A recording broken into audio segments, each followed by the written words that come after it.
Alright. Honestly, gonna be shocked if that works, but we'll see. Alright. It really does. Okay, and I'm gonna pin myself. Yep. And then make me the host. And then I'm gonna make you the host. Just be careful not to admit people until I tell you to, because I'm now going to lose admission privileges. I'll wait for the green light. Do.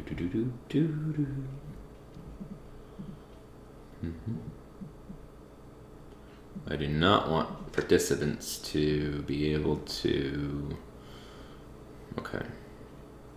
So dumb you can't unenable the waiting room anymore. Yeah, the Zoom's really cracking down. They really are. Another gift from COVID.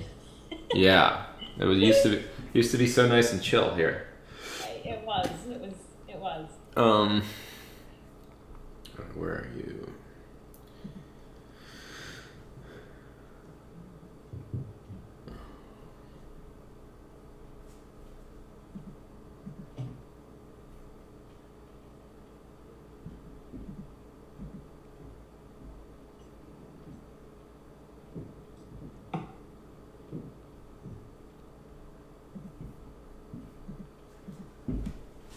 Yeah, 1 second.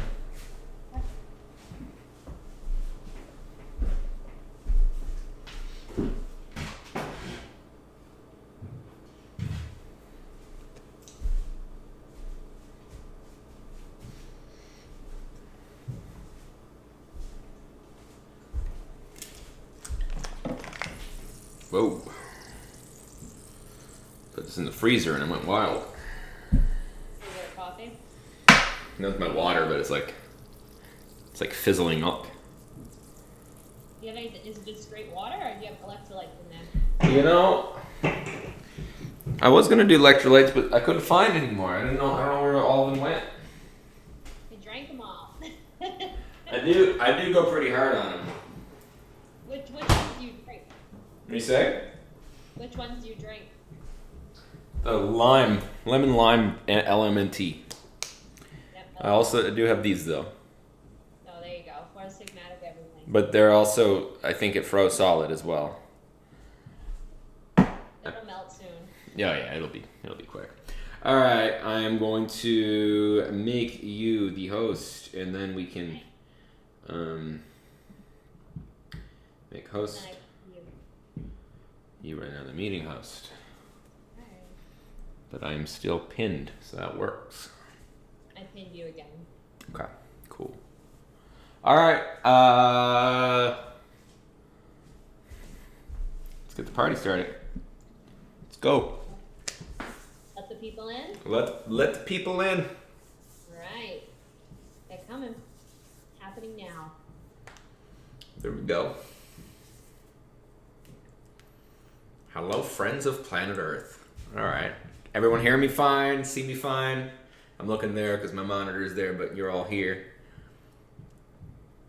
All right. Wonderful. Well, so excited that you're here today. Where's my water? All right, here we go.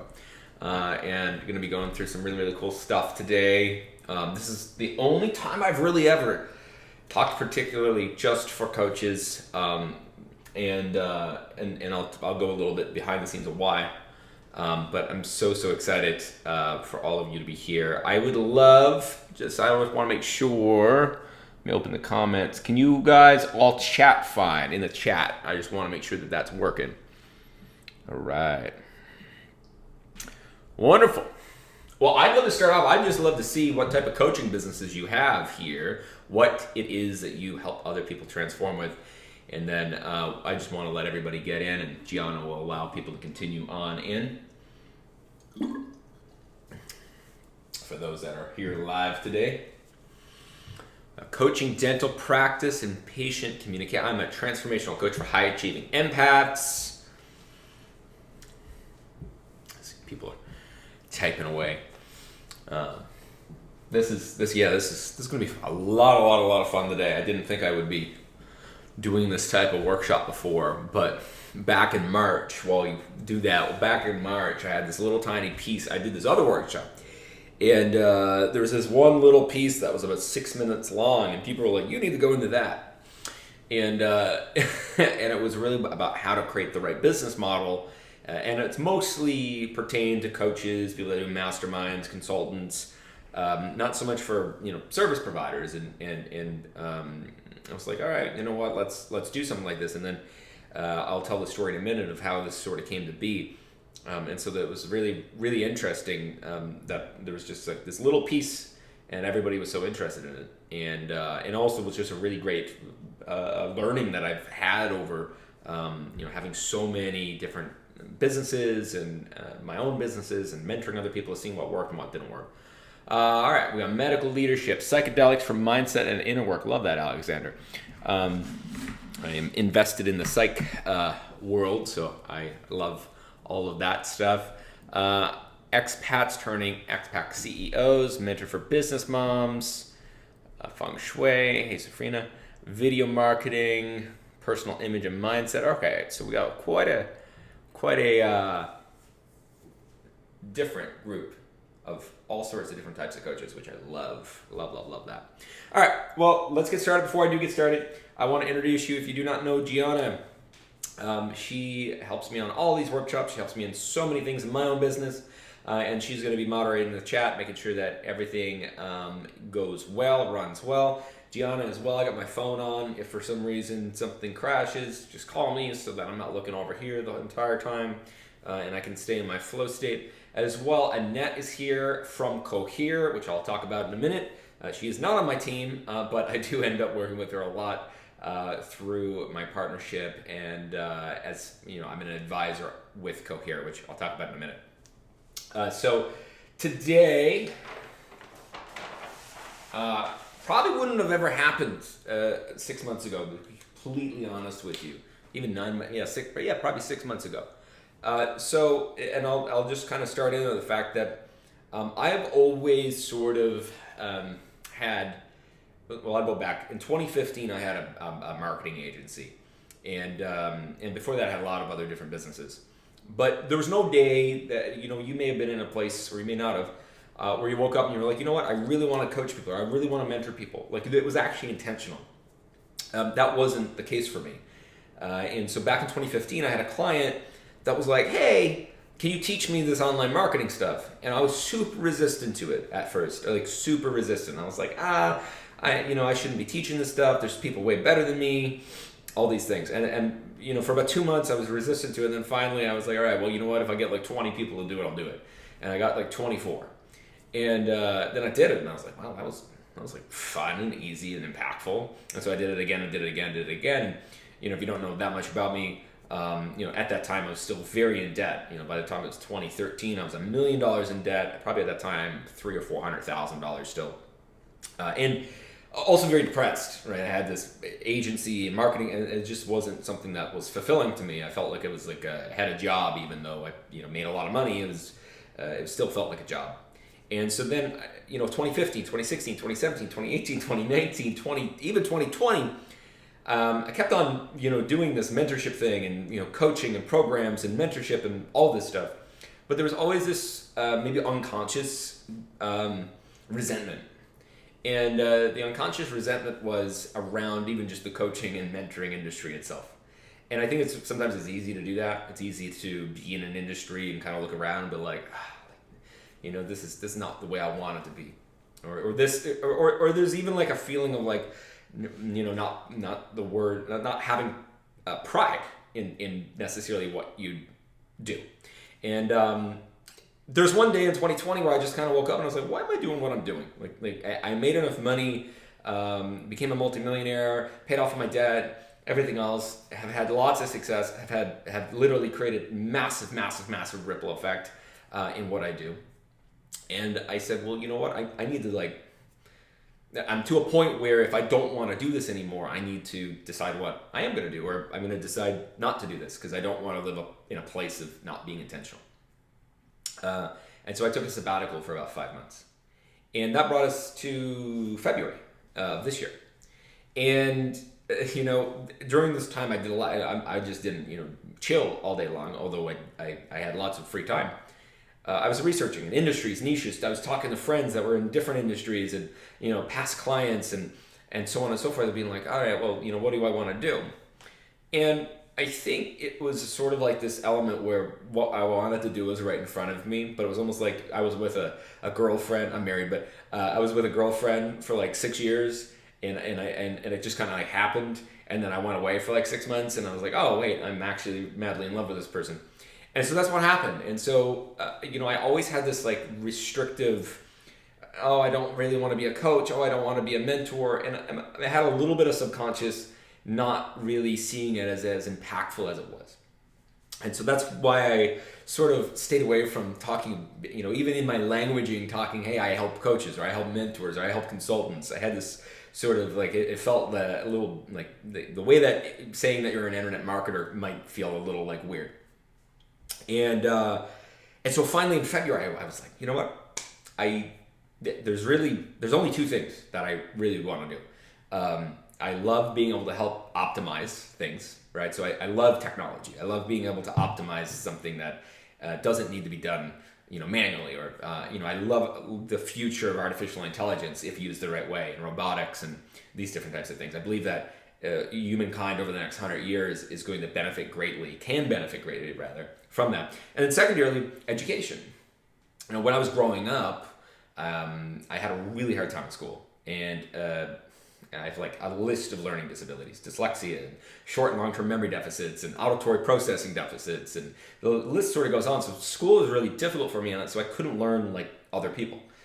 And so it creates this like passion of education, and coupled inside of there is transformation. So when I looked back, I was like, you know what? I've had so much personal development over the last 4 years, 5 years particularly, and I've spent like over $1 million on coaching and mentoring.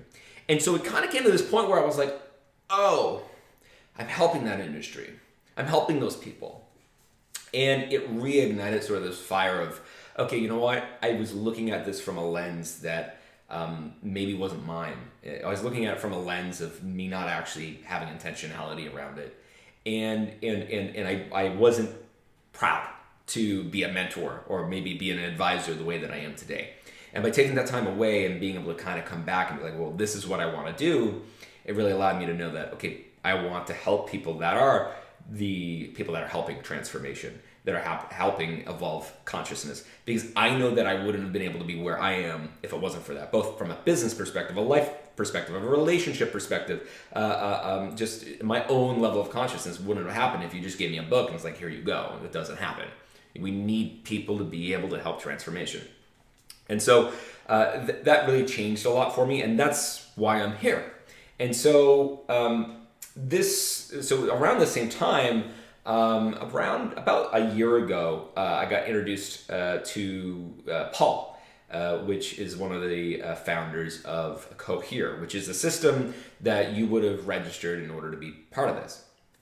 And so at the time, I was, I was in this place where I didn't really know what I wanted to do. I didn't want to make investments in things that I weren't interested in. And by the beginning of this year, when I started being in this place of knowing what I wanted to do, Cohere made a lot of sense for me to be an investor as well as an advisor. And in this case, being able to talk about it because I really, really believe in it. And so Cohere is a platform specifically for coaches, specifically for people that do one-on-one group programs, masterminds. And so, a few months ago, I wanted to start talking about, Cohere, and I want to start getting more and more people in this platform because it greatly reduces the cost of being able to run group programs and one-on-one. It greatly helps you make it so that technology isn't difficult and all these things. And so I said, you know what, after my last workshop, why don't I do a session just for coaches? I don't know how it's going to go in terms of how many people actually signed up, but I was like, you know what, I have some really good information for coaches that's specific to the coaching industry. Right? A lot of the content I do, it's a little bit more wide, a little bit more broad. And so I didn't know really what to expect when it came to the promotion of this and seeing what actually happened. But I did know that the coaches that are actually here are going to benefit greatly from that. So that's a little bit about today, and also a little bit about what I just said, which is essentially my story of origin of how this came to be. And so today I'm going to be going through both the business model that I believe is the best business model for a coaching business. I'm going to be going through a lot of the marketing and sales. Some of the stuff you may have seen from me before. Some of this is new. And then I'm also going to talk about some of the delivery and operations on the back end. Because last year I generated just above $5 million. I had a 79.6% profit margin before tax. And that's possible, right? You can have a coaching business and not be on this continual hamster wheel. You can have a coaching business and feel like you're actually having impact. And also not being in this sort of place where you're kind of, and I'll talk this in a minute, where it's it's a little bit of a paradox, because you want to impact a lot of people, but at the same time, where are those people? And you can also kind of feel like you're in the sea of coaches, and how to differentiate yourself and how to be able to actually utilize this. Because I guarantee you, if I was back in 2015 and I consciously was like, all right, I'm going to be a mentor, I would have got a lot more momentum faster, and I've had a lot of momentum as it is. Okay. Does that all make sense? And while you're answering that, I'm just going to go turn the air conditioning on so I don't get flustered. I forgot to do it. So just give me a quick second while you're answering that, and I'll be right back. Just give me a second.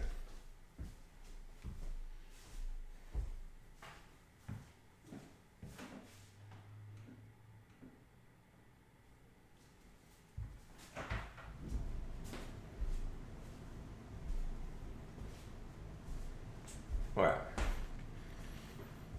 Yeah. I always sweat when I do. You know what? It doesn't matter. It's like 10 minutes in, and it doesn't matter how warm it is.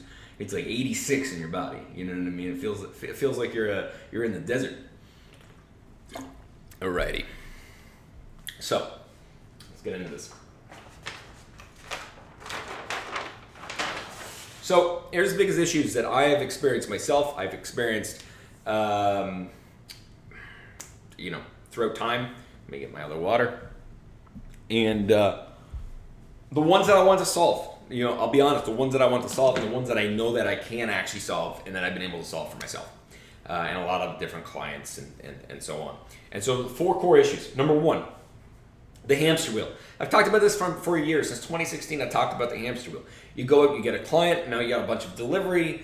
Now you're in a situation where you're kind of like, you're feeling like you're just on this like 6-figure hamster wheel. Or even less of a hamster wheel, and it just goes around and around and around and around. And I always joke, people leave the rat race to become a hamster, and I think I'd rather be a hamster than a rat. But even still, it's this hamster wheel effect of being able to have to go out and get clients, and then when that's done, you got to go and market, and then it's sort of like this continuous. You never get off of it, right? So that's one of the major issues I see. Second is the freedom paradox. To put along with that, the more money you have, if you don't build your business the right way, the more money you have, the more responsibility you have. The more money you have, the more cost you have. The more money you have, the more clients you have, but the less time you have. And so there's sort of like, you have to equal this out, because if you have like a lot of money, that's great, but if you don't have time for it, or you have too much responsibility, or the profit margin's not high enough, it's going to be an unequal energetic exchange. And when that happens, we generally blow our businesses up. And I know this because I blew up the business in 2017 and 2019 purely because of this. I have freedom in both places, and I unaligned it, and I want to talk about how to align it. Because if it's not aligned, it doesn't matter how much money you make. If you do not feel freedom as an entrepreneur, or at least seasons of freedom, or a version of freedom, entrepreneurs don't do well without having freedom. So it's really, really important to be able to build that, because if not, you're going to continually be unhappy. You can be rich, but being happy is far better than being rich. From there, it's this kind of like seesaw effect where you're continually.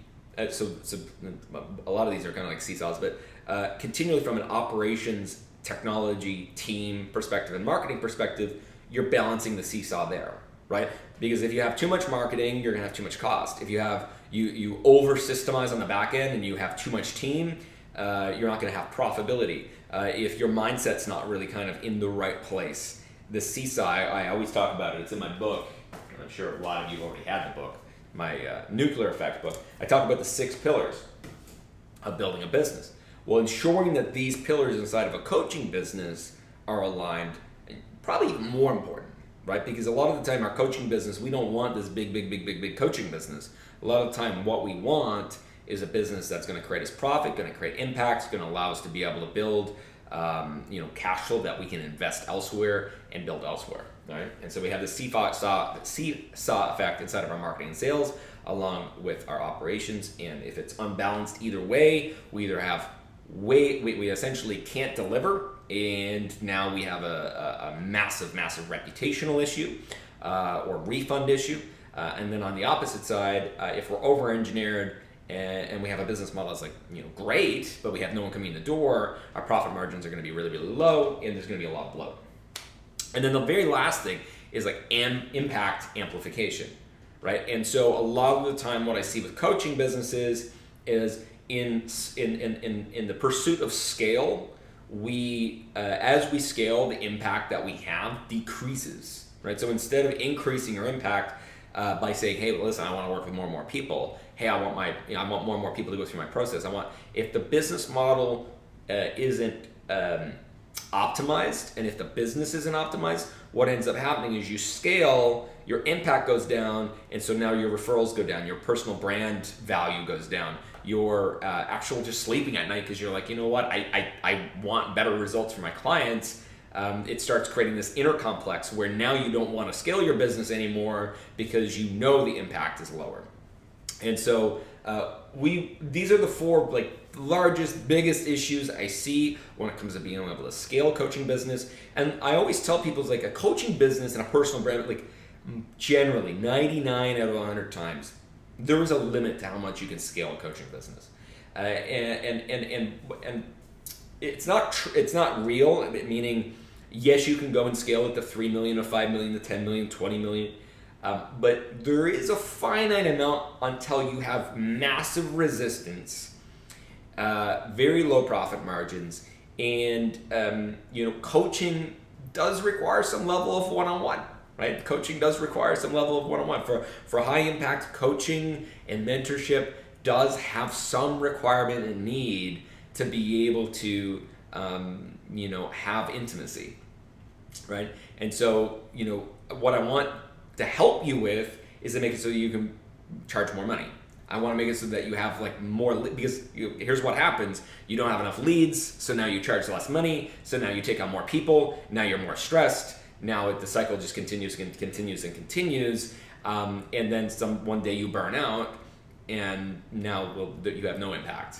Right? And then on the opposite side, I don't want you to scale too fast, so we'll talk about that as well, on how to scale and then plateau and scale and plateau, so that you're in a place that is actually valuable for you, valuable for your business, and valuable for the customer. Because if it's not for those three things, if your customer's not getting value, you're going to go out of business. If you don't have profit margins, you're going to go out of business. If you're not satisfied and fulfilled and happy, you're going to go out of business. And so you got to have all three, and that energy has to be aligned. And if it doesn't, we're going to have significant issues. Yeah, I know a very popular coach who made 5.3 last year. His net was 1. That's very common. That is very, very, very common. I wrote a post the other day. I wrote an email the other day. 1 second. And I talked about in 2018 to 2019, in 16 to 18 months, I made just under $14 million in cash collected. Now this is like actual cash collected. And anybody want to guess how much money I actually made in a year and a half of running that business? Just put in the comments real quick. How much do you think I actually made in profit? No, we got someone that read it. We got someone that read it. $5. Yeah. 900 grand. Will, I was actually completely correct. Yeah. So, but here's the other thing.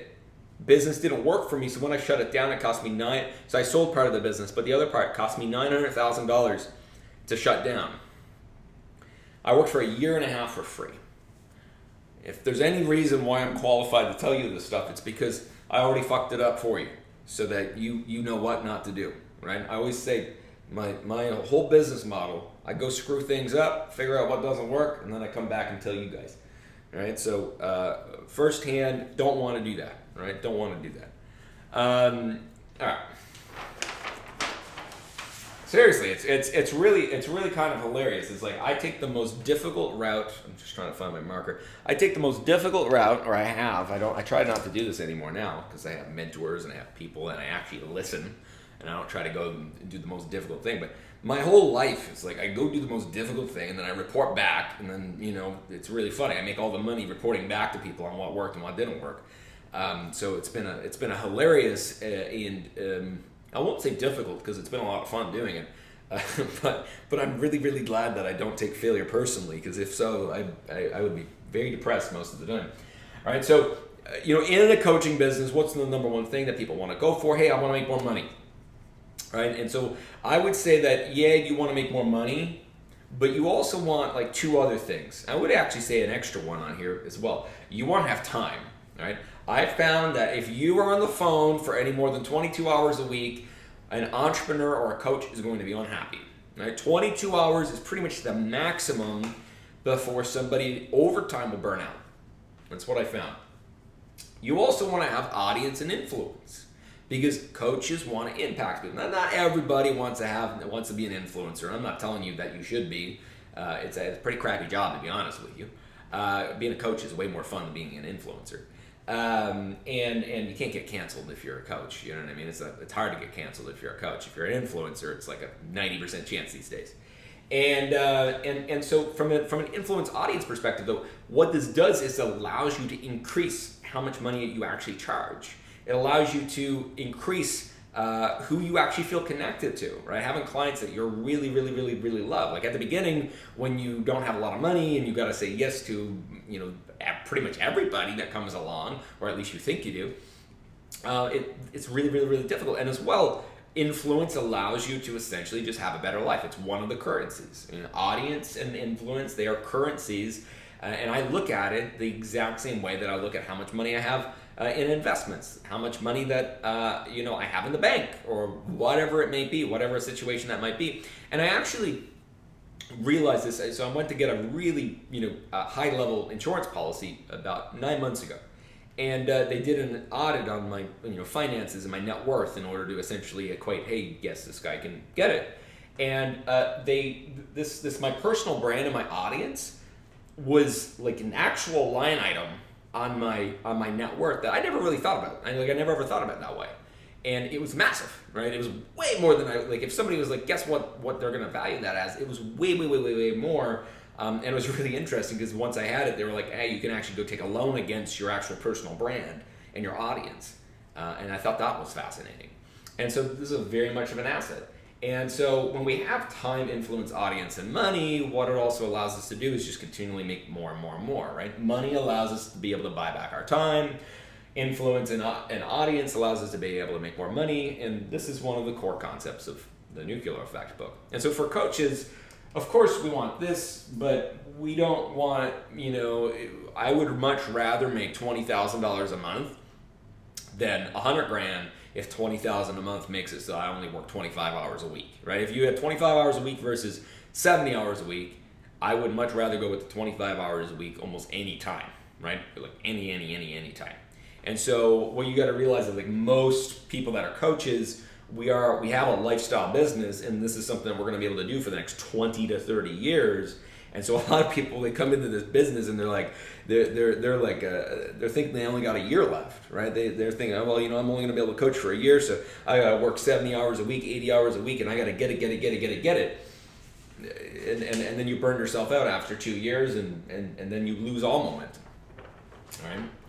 So in every business that I've seen, there's a model problem, right? So if you do a group program, if you're fully group program, and there's problems with kind of all of them different models, but so if you do a group program, well, now you have a limit of the group, and now you got to do, a lot of people do cohorts, right? And then you have a start and finish date, and then with Evergreen you have an engagement issue, and when you're doing directly one-on-one, well, you can only really take about 15 people before you max out your actual mental and emotional capacity and spiritual capacity to be able to work with them. And then we also just have this issue of being able to get people in programs. And here's the other piece. If your launch date is on August the 15th, right, and it's August the 14th, and you were expecting 25 people, and now you got 9, well, now you have an issue. right? Well, and now you're bringing people in. A lot of the time too, people. One of the reasons why coaching businesses completely get destroyed is because you take in people that are not qualified, that you're not connected to, that you should have never taken money, which either goes into refunds or it goes into the fact that resentment of both them and you. Like they're going to resent you and you're going to resent them. Right? And so when we're not connected to somebody and we don't vibe with them, we're not on the same vibrational kind of frequency, we're generally not going to feel involved inside of the transformation. And so this is what makes it so that coaches, as they scale, check out of their business, right? Because when you're only just trying to hit the money goal each month, when you're just trying to get the X number of enrollments inside of your business, when you're trying to do, if that's all that you're focused on, which almost nobody ever starts that way. It's the fact that you get a high month and then you get another high month, and because your lead generation, your marketing, we'll talk about this in a minute, because your lead generation and your marketing is not on a consistent basis. Now on the third month, you're like, well, hey, listen, I need to hire people. So on the third month, you hire a person. Now month fifth and sixth and seventh, well, hey, you know what? The next launch didn't do as well as the last launch. And now you're burning money out of the business. And then, hey, look, you just upgraded your lifestyle. You went from a condo you didn't really like to maybe a house, right? You didn't buy it, but it's gone from $900 a rent to $2,000. You upgraded your car, right? You got a Tesla 3 instead of having the old car that you had. And at the time, it was fine. But now you're kind of in this hamster wheel sort of prison, and you're looking at the numbers each month and the projection. You're like, you know what? This month I got to get 10 people in the group program, and I got 2 people on one-on-one. And instead of you actually sitting down and being, well, who do I really want to work with? As soon as that person messages you, or you've outreached them, or they're on a webinar, you're like, yeah, like, let's get you in. And now 3, 6, 12 months later, you have a bunch of people that really probably you shouldn't have said yes to, that aren't getting the results that they should be getting because you're probably not actually the person, right? And so I want to be able to help solve that right today, because that is probably the number one problem in the entire coaching industry, is the fact that people are taking people that they're not connected to, that they also may not have the experience of, or isn't necessarily qualified. Just because someone has money to pay you doesn't mean that you should take their money, right? It's like one of the biggest reasons I've had success is because I say no to the people that have the money but are the wrong fit, right? A lot of people come to me being like, hey, I want to work with you, this. I'm like, hey, is it a vibe fit? Do I actually want to do it? Can I actually help them? Right? And so it's really hard to do this when you're kind of on this hamster wheel, and you're like, well, I need that money to pay this or that, or if I don't get 5 more people in the group program this month, I'm not going to be able to pay my team. So I want to talk about the 4-step business model that aims to solve these problems. Now, of course, as you scale, what is scaling? Scaling is, scaling like has been made to sound fun by people. It's not necessarily fun, because scaling requires you to kind of solve problems. And that is what business is all about, is that there's problems and you solve them and you get paid for solving it. It's like the gap in between the problem and the solution is where you get paid. And so this means that you're always going to have new problems. Like there's no day where you're going to not have more problems.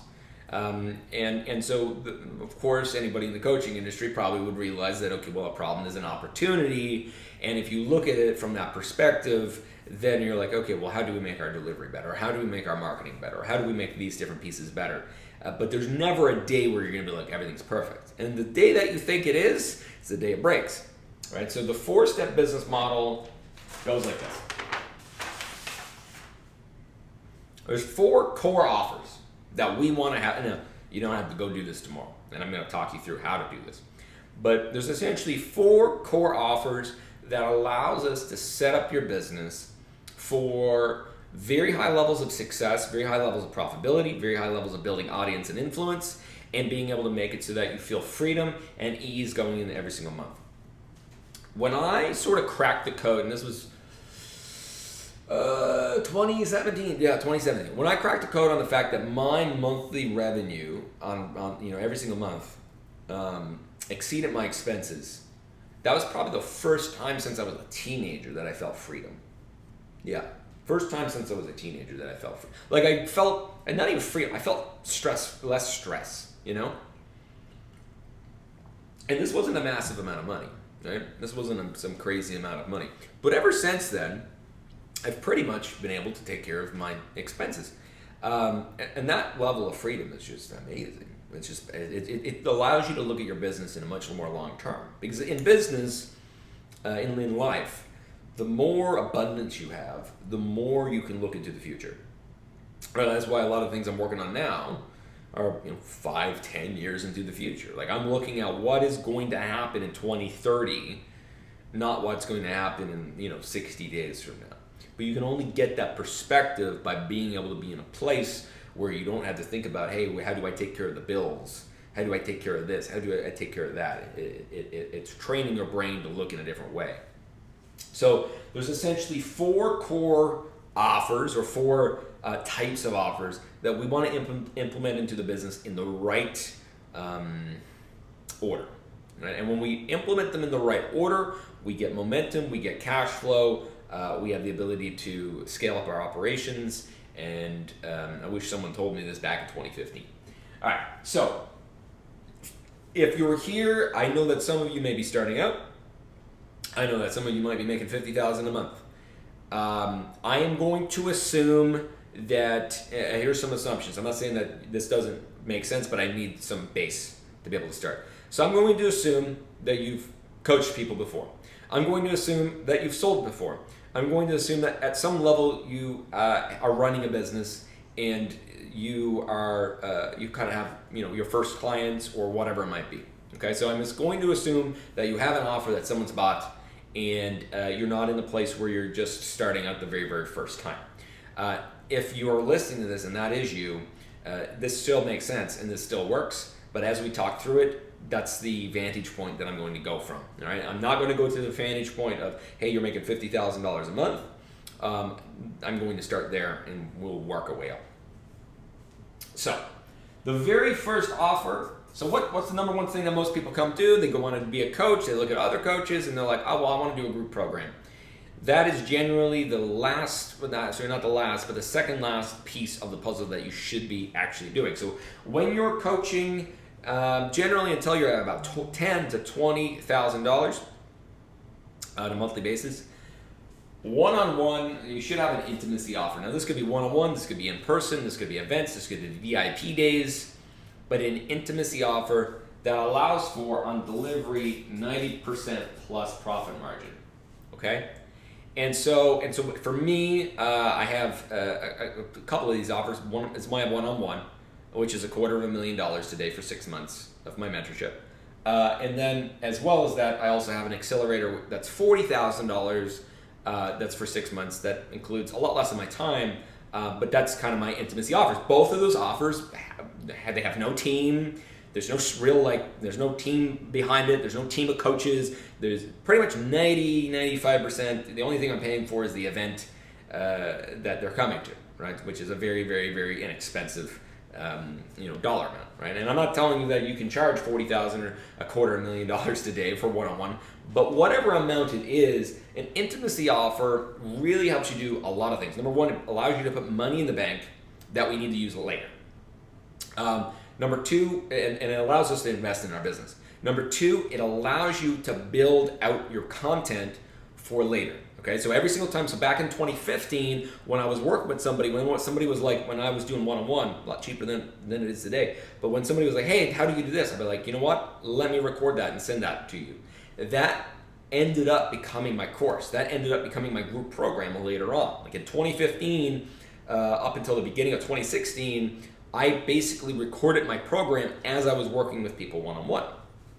Okay, so an intimacy offer is generally the first thing that I'm going to tell anybody to do. And of course, people are like, well, you know what? I don't want to be on the phone one-on-one, or I don't want to do this, I don't want to do that. And I'm not telling you need to be on the phone one-on-one for a long time. I'm on the phone less than 7 hours a week. Right? That's my so I've been able to get myself out of having to be on a bunch of phone calls and utilizing the energy. But in order to get the momentum at the beginning, in order to get the results at the beginning, in order to get testimonials at the beginning, in order to be able to get all of these things, You don't want to go too quickly away from your one-on-one or your VIP or your very, very high-end offer because you have such profitability and you don't need a lot of people in order to create a lot of profitability and a lot of cash flow to go back into the business. Now, here's what most people do. What most people do is they go from a one-on-one or mastermind directly to a group program, okay? Now, here is the core biggest issue with doing that. When you do that, the first time you do your group program, it's gonna be probably relatively easy to get the people into the program that you want. But when you go second and third time, it's going to get far more difficult unless you already have a large audience. So instead, here's what I recommend. I talked about before that audience is incredibly important. So we want an audience offer. So what is an audience offer? Well, this is as meta as it gets. You are inside of an audience offer. When I partnered with Cohere, I said, hey, listen, I want to be able to automatically generate more audience and I want it to pay for itself. So we're going to record, this workshop and we're going to do it live once and then be able to sell it into the future. And it subsidizes our ability to get more and more and more leads, more people, more coaches that want to utilize what I believe is one of the best pieces of software to be able to automate and create a lot more ease inside of a coaching business. Now I do this with, for example, my book. Right? I sell it, and then there's essentially, we've had almost 50,000 people buy my book at this point. And I do it with a 5-day marketing workshop. I do it with essentially offers that are less than $100 that I can go to a very small audience, I can do it once, and then I can go ahead and utilize paid traffic, partner traffic, organic traffic that's always coming back to this. And it benefits in so many ways. First benefit is people are able to get closer to you much faster. Second benefit, it allows you to be able to get out your brilliance in a way where someone's going to spend enough time, right? If you do a 5-day workshop and you're with someone an hour a day for 5 days, you don't have to condense things into like a 45-minute webinar with 3 secrets that honestly don't really do anything, right? I don't know how many webinars I've seen where I'm like, there's no way this person actually produced that webinar and felt like they actually gave value because you have such a short attention span, right? As well as the audience offer, we're able to build more and more audience that is coming closer to you each and every single day. And if you followed my work around the sidewalk, slow lane, fast lane, we're able to bring more people into the slow lane and bring them into the fast lane. Now, so this is essentially always going, right? And whether you do these live or recorded, it doesn't necessarily matter.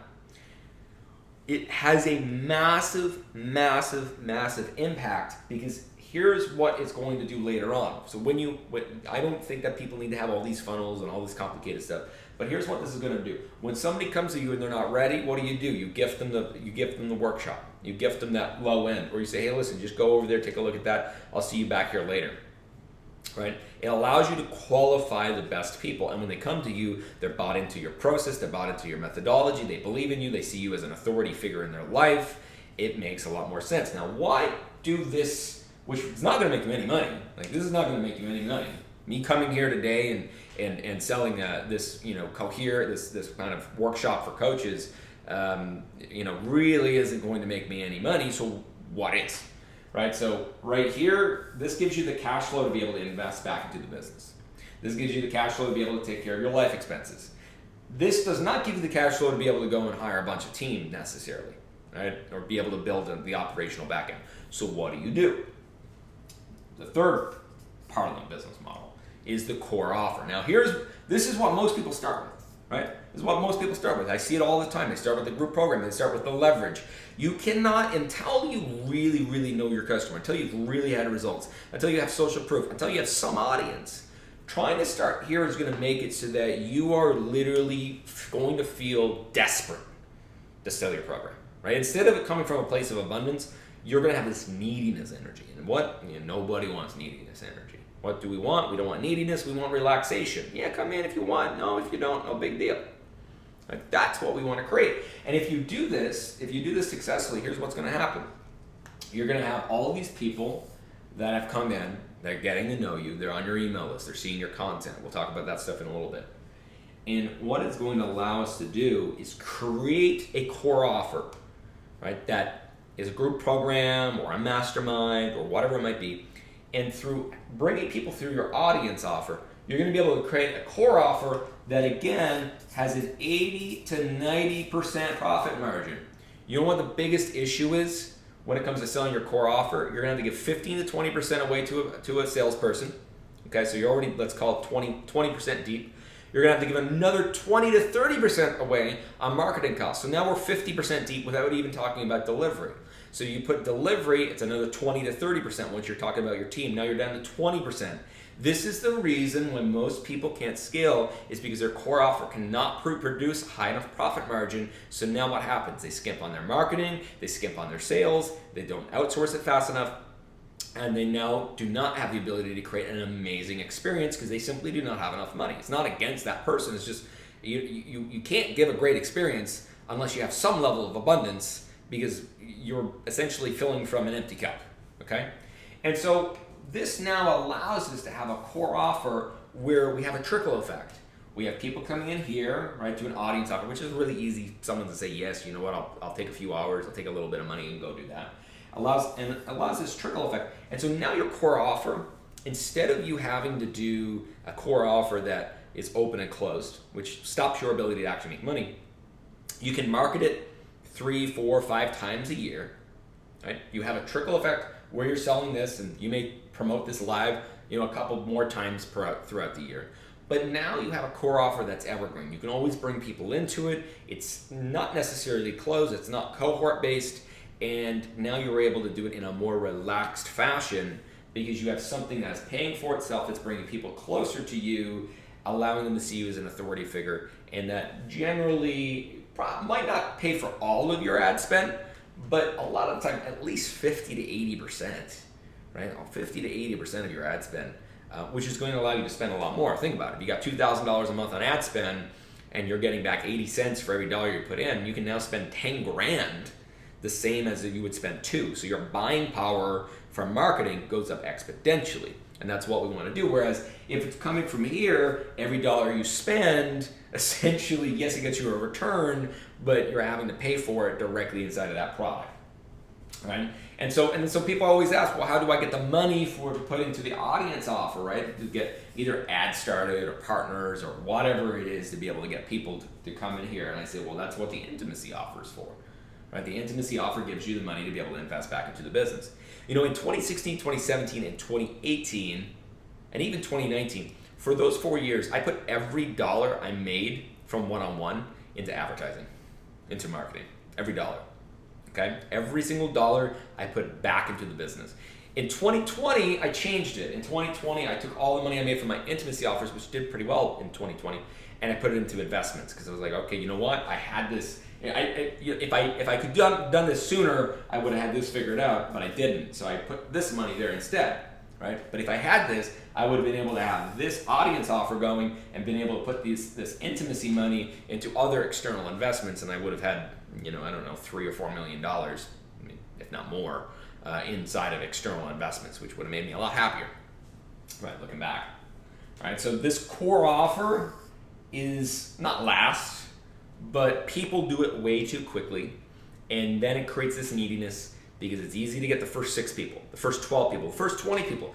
Sometimes it's even, depending on your size of your audience, it's even easy to get the next group of people. But it's that group thereafter that you're like having to cut deals, your price, you're having to bring people in that aren't really a good fit, and we create an unoptimized experience for both you and the other person. So once this is all done, what do? So we got great cash flow here, right? Great cash flow here, and then we have the ability, of course, to continually be building our audience and our influence. So what's the very last piece? The very last piece is, well, I want to go into next month, and I want to be able to have sales taken care of. I want my expenses taken care of. Now here's what most people do. Most people take their products, put them into payment plans, and then justify that that's monthly recurring revenue. That is untrue, okay? That is not how I want to look at a business. So when I sell something here or here, 100% of the time I want to get paid up front, okay? But I understand if that's not, an opportunity for you. But I don't want to look at, hey, I sold $100,000 of stuff last month and I'm making it over the next 12 months. I don't want to look at it as hey, I got my expenses paid. That's going to create a lot of issues in your business because you're essentially looking at your liability, which is money that is not collected, as being your security. So now what happens? This is what happens if you create this. Here's what now is going to happen. Now on every single sales call, on every single group call, on every single one-on-one call, every single time that you show up, you in the back of your mind are like, oh, I got to get them results, or I got to get them a shortcut, or I got to get them whatever so that they can pay me. It's essentially a selfish move to put that money on a monthly recurring, on a payment plan, and then have this expectation of getting it, right? When something's on a payment plan, to me, it's not my money until someone's actually paid me that money and the service is delivered, right? So what do we want to create? We want to create a stress-free offer or the freedom offer. And the stress-free or the freedom offer, as we've built and these things are running, and again, this can take 2 years to build, right? This can take 6 months, 12 months, 2 years. It takes time to build this, right? This isn't just flick of the fingers and it's done. It takes time, it takes money, it takes resources to be able to build this. But this is a way to build a rock solid business model. And so the stress-free offer, that could be a mastermind. That could be an event series. That could be a $97 a month or a $197 a month, right? Something that I'm about to unveil out over the next couple of months. But essentially, you want something that allows you to come in and take care of all your expenses plus at least 30%. Right? So if your expenses are, $10,000 a month, I'm talking about you and your team, right? Not your ad spend, but you and your team. It's 10 grand a month. You want to be making 13, right? Because we know some of that is going to churn. We're not going to necessarily get that, right, later on. But what we don't want to do is we don't want to rely on this profit to be able to take care of our expenses, because here's what's going to happen. You're going to have some dip months. Every month's not going to be the biggest month. Doesn't happen for me, and I guarantee you it happens for almost nobody. Look at Apple. They have big months and they have lower months, right? They have big quarters and they have smaller quarters. It is it's irresponsible as a human being to think that every single month is going to be better. It's irresponsible to think that you can have this predictable, consistent growth. That's what everybody wants. It is the human wound of desiring massive certainty, and it gets brought over into business, and then so we chase the dragon of certainty and security. And what I would rather do instead is just be like, you know what, I get it. Every month's not going to be the best month. Every month's not going to be the best month. I've had a month so far this year that's over $500,000, and I've had a month that was $110,000. Last year, in 3 months of the year, I made over $3 million. I had 1 month, $9 grand last year. All right, and so you gotta realize that if I'm doing that on my stage, I'm not telling you that it's going to be a place where yes, that $9 grand month didn't have to happen, right? Because I took the money a different month or whatever, but. You want to protect yourself against waking up and it's August and you're like, shit, I gotta go make money this month. Anytime that you consciously, in your mind, say, I need to go make money, you have just put yourself in a disempowered, is that even a word? A disempowered place, right? And so what you want to do, what this does, it puts you into an empowered place to be able to wake up. If I needed to make money, I wouldn't be here to be able to work on Cohere, right? I wouldn't, because this is not going to make me any massive amount of money in the short term, right? This is something that I believe over the next 3 to 5 years is going to be massive. It's going to be a staple of the coaching industry. And so I'm putting time and money into this now, knowing that it's going to have a massive return over the next, X amount of, years, okay? And so this allows you to be able to see clearly, right? This allows you to be able to see clearly. Does this all? I just want to stop real quick. I want to make sure that I explain that as accurately as possible. Does that all make sense to everyone? Okay, good. I'm waiting for my my Four Sigmatic shot to. I put it in the freezer this morning by mistake. Okay, where I kept it in there by mistake. All right, wonderful. Wonderful. Yeah, we're actually going to go through that. We are going to go through the examples of them now. I'm going to use me. I'm going to use my business as the example.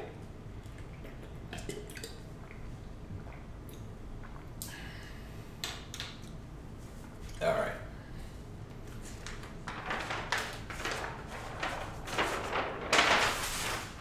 Intimacy offer. All right, so intimacy offer, we're talking one-on-one, and we're talking mastermind, and it could also include VIP type of day, okay? Whether it's virtual or in person. Done both. I enjoy both. All right, so an intimacy offer is, at the end of the day, something that, you probably won't be able to sell a lot of, right? There's only so many people I can work with one-on-one. I actually working with the least amount of people one-on-one right now because I'm putting the majority of my time into the businesses where I'm an advisor and investor, and I'll be invested in about 24 businesses by the end of this year. I'll be an advisor and investor in about 24 businesses by the end of this year. Majority of my time, like 60-ish% of my time, is spent on that today. Like 40% is in my own business, my own stuff. 60% is in other people's businesses, certification businesses, software, and things like Cohere. Okay, so I don't have that much time for one-on-one, but that's only that because I have the ability to kind of step off the pedal, and last year I think I made about $1.5 million in one-on-one. I'm able to take kind of the pedal off of that. It might have been actually more than that. And now I'm like, all right, you know what? Let me be even more strategic. Let me charge even more money, right? So that when someone comes to me, it's like, okay, well, that's the perfect person. Okay, that's the perfect person. I don't need to do that. But one-on-one, my favorite offer is this. My favorite offer for one-on-one, when somebody comes to me one-on-one, here's the offer. They get upfront, we do a couple of phone calls, right? They do an intake form, they do a couple of phone calls. They get to text me, like on my actual phone, like not Voxer, not anything else. It's my actual iMessage, my 310 LA number. Pretty much anytime. Obviously, the right client's never going to abuse that. We do a call every 2 weeks, right? We do a 1 hour call every 2 weeks. And then we do a half a day in person, so 3 hours at some point. And it's a 6-month contract, but they get 8 months. And the reason is because I generally take 1 week off a month and I say, hey, listen, I'm really probably not going to be responding as much on this week. So essentially I'm giving you 2 extra months for the fact that I generally, go on a couple of vacations a month, and I'm not going to be around on the Friday, Saturday, Sunday, Monday. And that's just like a nicety thing that I do. Okay. And then at the end of one-on-one, we either say, hey, listen, you know what? We got another 8 months left in the tank. We end up becoming business partners, or we end up becoming friends. I'm actually flying down in about a month to LA to somebody that I work with one-on-one. We worked with one-on-one for 6 months. It's been about 2 years since that time. And we're going to go down and we're going to drive some cars. We're going to have some good time. We're going to have a good time. And he's really become a friend. He teaches me some stuff on the stuff that he's into. And of course, I teach him some stuff on what I'm into. Right? And so it's kind of like this natural progression. That is my favorite, that's my favorite offer, and how I got to that point and how I realized, and of course I give them access to all my stuff, and if they want to go, these people generally don't want to go to groups necessarily, but if that's valuable, give them that access. I'll talk about that in a second. So then, and then those one-on-one people, I do an event each year, and I invite all my one-on-ones to the event so they kind of co-mingle, and I can connect with them in person and those different types of things. I give them, of course, free access to that. Now, I used to do weekly calls, and what I found is people just don't need them. And so sometimes what ends up happening is, I say, hey, listen, it's every 2 weeks, but the first month you're probably going to need more time. Right? The last month, normally when somebody, by the month 4 or 5 working with me one-on-one, people barely need to be on the phone with me. They're just, my job is to empower them and help them, not to make it so that they need me. Right? I never want to create a scenario where someone is, codependent upon me. I want interdependence. Right? I always want to create interdependent relationships. Same thing pretty much goes for the VIP, right? If somebody comes to you and you're like, you know what, I think half a day might make more sense, or you do half a day up front. What a lot of the time I've done in the past, I'll do half a day in person. I don't do much. I don't really do VIP in person anymore. I'll do it virtually for 3 hours.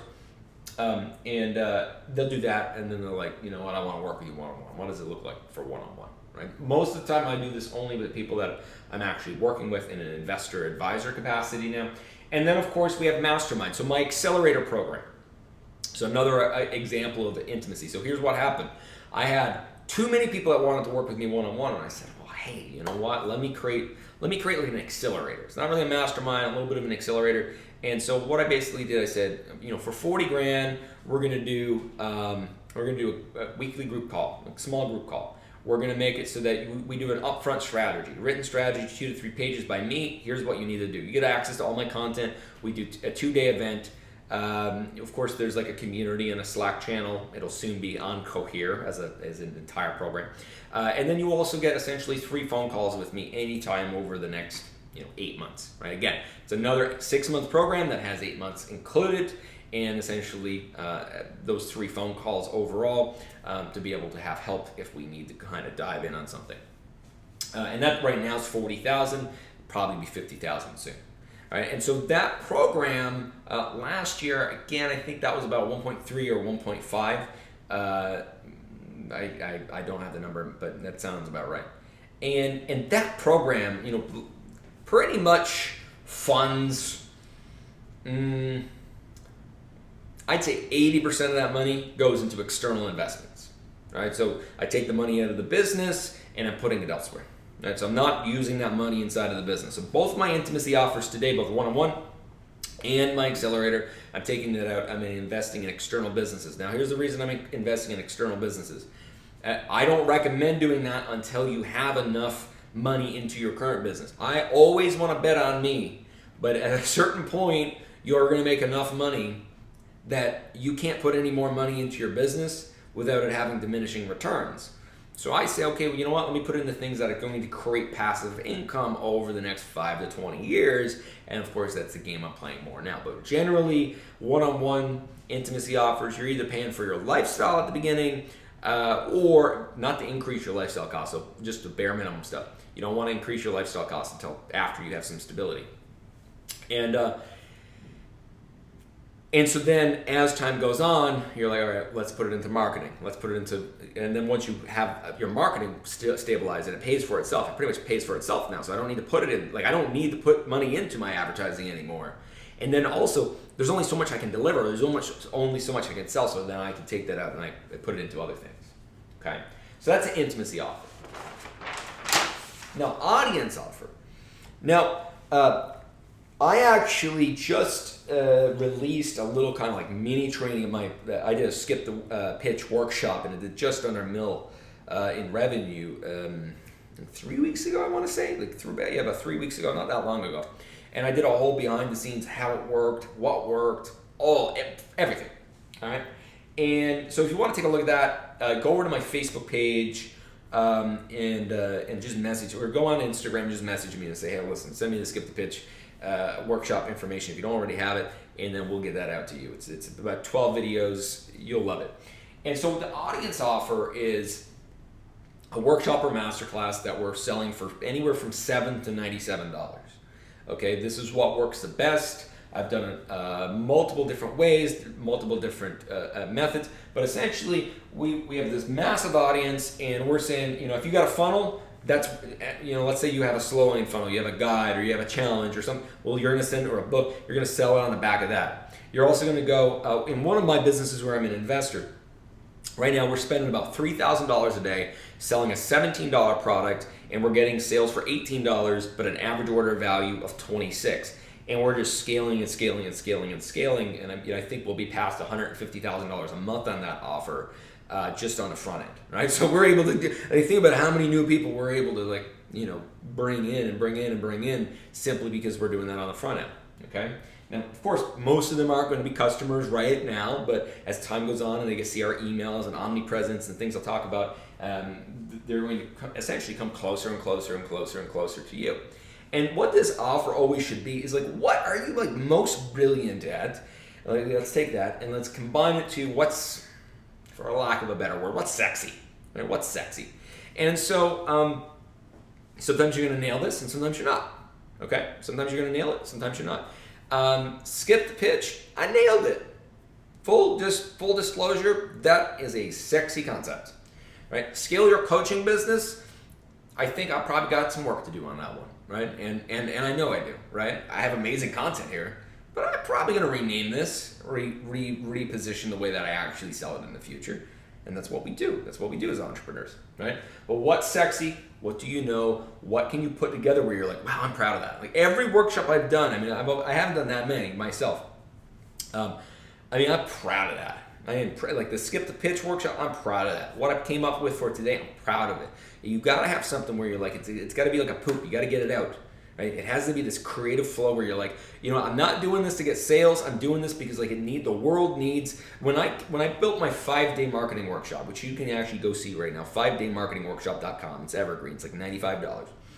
And it's been sold over 20,000 times. It's been translated in Spanish. I think that's been sold 7,000 times now. When I developed that, it was me having that moment of like, I might have been a little pissed off actually. Which sometimes when I'm triggered, my best things come out. But it was like, what? People don't get it. How do I get people to get it? And then I was like, all right, how can I like put everything I know about marketing and sales into like 5 days, put it on a bow, and put it out there so that it's like some of the best there is in the world. And that's what I did. And of course, that's why it works so well. So your audience offer, like it should make it so that when you do it, you're like I'm getting ripped off selling this for $95. Like, I'm getting ripped off for doing this. But it should be almost this unequalized value exchange where the person's getting like a crazy amount of value where they're sitting on the other end being like, okay, I've already made my money and I'm in the first 15 minutes. Right? That's what we want to create for your audience offer. How to do it, the specifics again. Message me on Instagram. I'll get you the Google Doc link for free. Don't worry about it. All right, so core offer. Are we all clear on the first two? I just want to check in with all of you.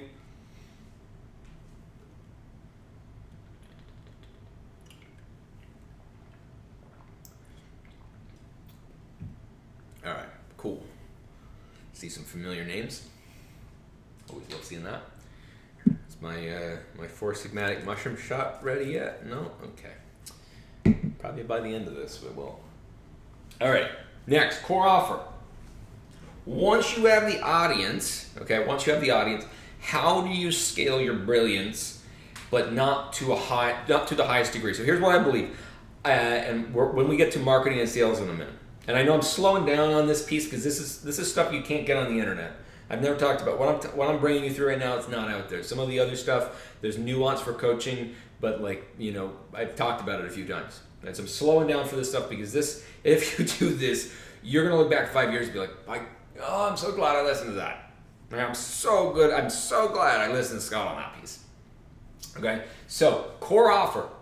Here's the problem most people have on core offers. They try to scale it to the moon. We're not trying to scale a core offer to the moon. We don't want to bring in too many people. All right, and this is why I tell people you got to build an audience. What does an audience allow you to do? It allows you to have more demand and allows you to control supply. All right, right. And so by controlling supply, we're able to make it so that you're more in demand. You don't have to have as many clients. Every single new client you have is a new energetic connection, new energetic cord. Right. It takes a lot of work to be able to allow ourselves to have more and more and more and more energetic cords. That's why a lot of people blow up their business. They don't realize it, but there's a lot of the reason why people just walk away from their business because they get energetically overwhelmed. We don't want to do that. All right, so for the core offer, so once you have an audience, we want to launch it. We want a model, that does not overwhelm you. And that does not, so here's another thing that people do. They go and do a group program, and what's the first thing they do? They outsource their coaching. Because they're like, well, I don't have enough time. So here's what happens. I've done this, all right? So this is why I don't do it anymore. I don't do this anymore. So they outsource their coaching. And now what happens? Now the business is tied to the coaches that they just hired. Now, here's the other thing. You're probably a better coach than the coaches that you're hiring. 2, you don't have enough time to actually do quality assurance. 3, you probably don't know how to manage coaches. And 4, you're going to go down a road that probably is going to have some major reputational / refund issues. So what do you do about that? Because it's like, well, I can hire this coach. If it sounds so sexy, let me just hire coaches and let me scale that way. So back at by 2019, I had like 22 coaches hired. Which, listen, they were amazing people. Like I had amazing coaches. There's nothing against this, right? There's nothing against this. I'm just telling you that it's a totally different business model that people end up going down the road of, and they're getting in the business they don't even understand and they don't even realize. And there's generally a lot better way to do it. But why do people go there? It's because of their ego and wanting to just scale. So what did I do instead? All right, so here's what I did instead. So I have a program called Modern Business Academy Plus. I'm not selling that today, I'm not talking about it today. I'm just, again, using this as an example.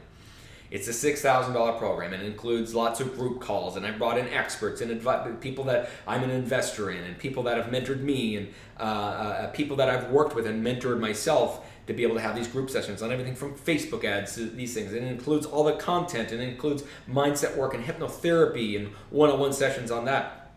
And it also includes a personalized assessment that I personally actually review and ensure that's developed for the person that's on the other side.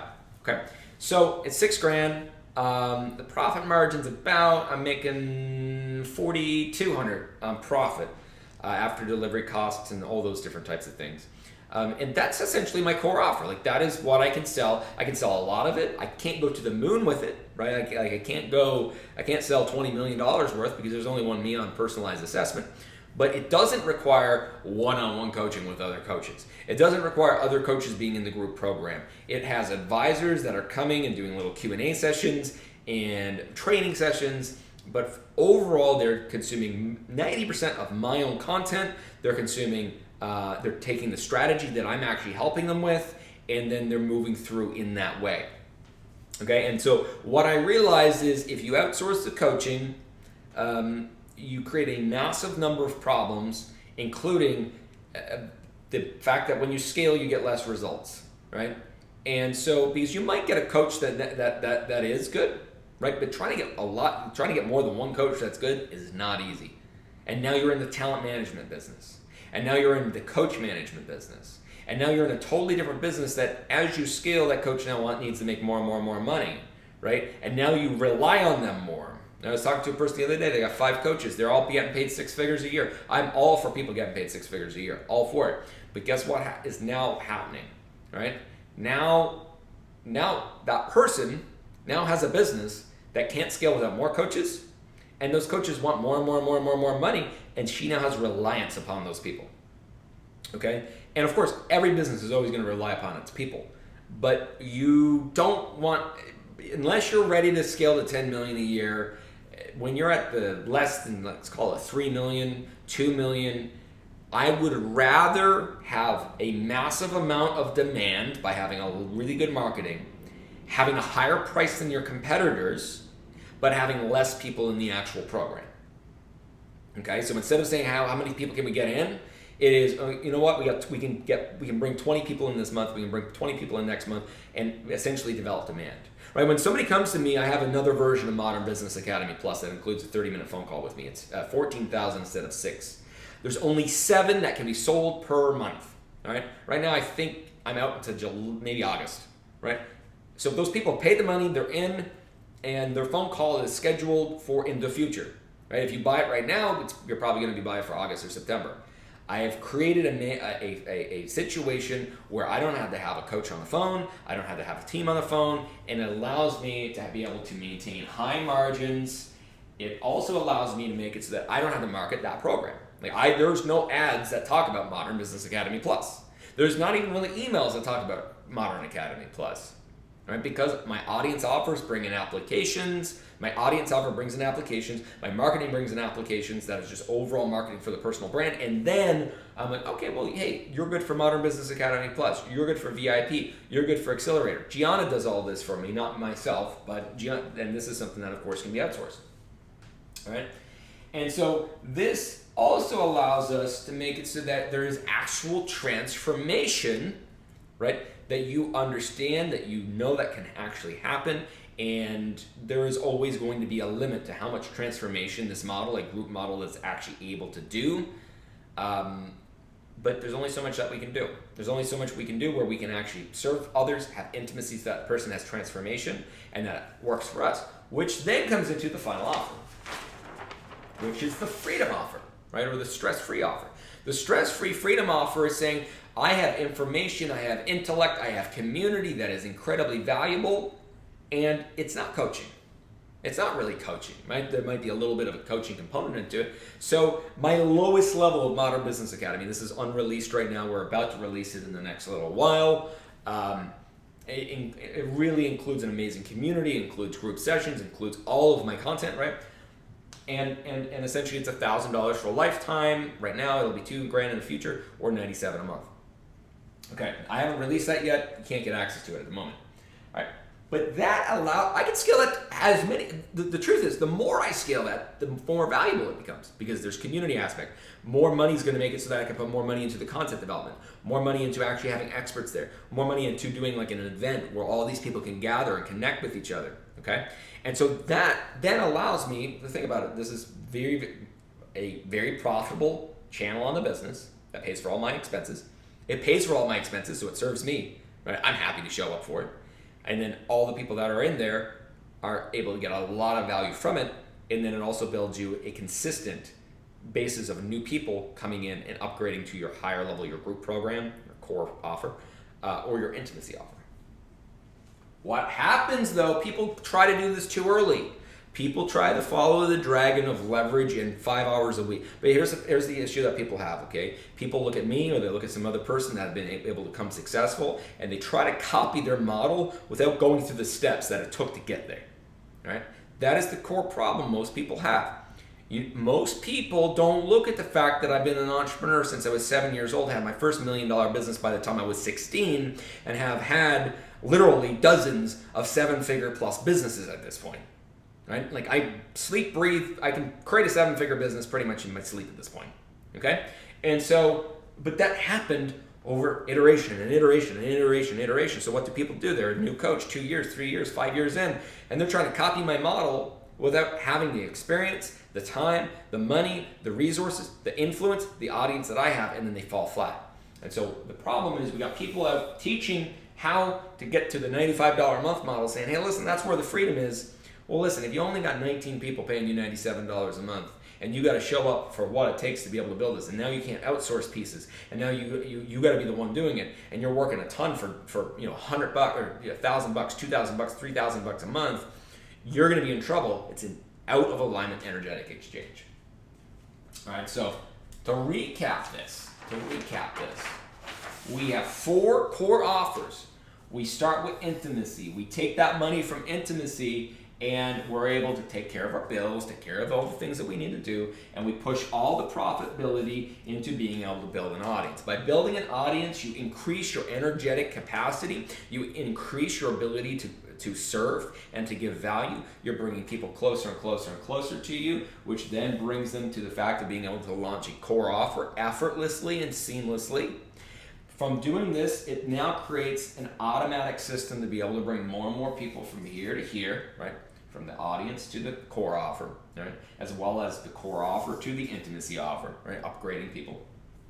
And then once this is working, once you've done this, once you're making money with this, you're like, okay, well, let's add in the last piece. We add in the last freedom piece that pays for your expenses, allows for people to upgrade to the core offer, allows for more people to go from the audience, allows audience people to go from here so that you can increase lifetime value, and finally allows you, of course, to be able to scale an intimacy offer. Because I told you about the accelerator, there's about 30-ish people in my accelerator program. That wouldn't happen if I didn't kind of run out of spaces for people to work with me one-on-one.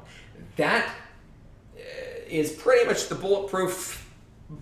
It is difficult to implement this over a span of time and it not to work, right? Because it has the ability to have leverage time, right? Because by the time that now your core offer is going, and this is going, and this is going, you can be like, you know what, I'm just going to turn off the intimacy offer. I don't want to work like that anymore. So you turn that off, and now all you have is the only thing that you have to spend time with is maybe 2 to 4 hours a month over a year. And then however many people that you want to bring into your core offer, right? I think that's all I got on this piece. Yep. we're off to marketing and sales after this. Does that all make sense? Do you see how beneficial this would be inside of your business? Okay.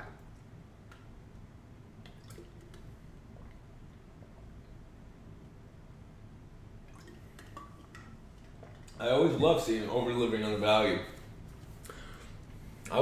Anything I do, it's like I wish, I want to make it so somebody's like, yeah, I'd pay $1,000 for that. All right. Let's go to the marketing and sales. Marketing and sales.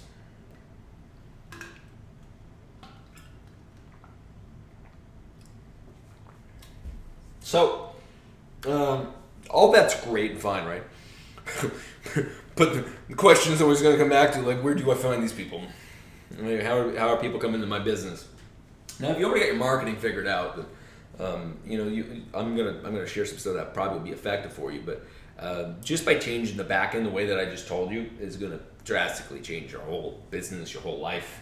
It's going to be really good. Now, I'm going to bring you through my methodology for marketing. That's called the ROI method: relevancy, omnipresence, and intimacy method. So I developed this back in 2017. I released it in 2018. It's responsible for hundreds of millions of dollars in online coaching courses, programs being sold for the people that have been able to implement this. So I know it works really good, makes a lot of sense. Kind of one of those things you look at and you're like, why the fuck didn't I think of that?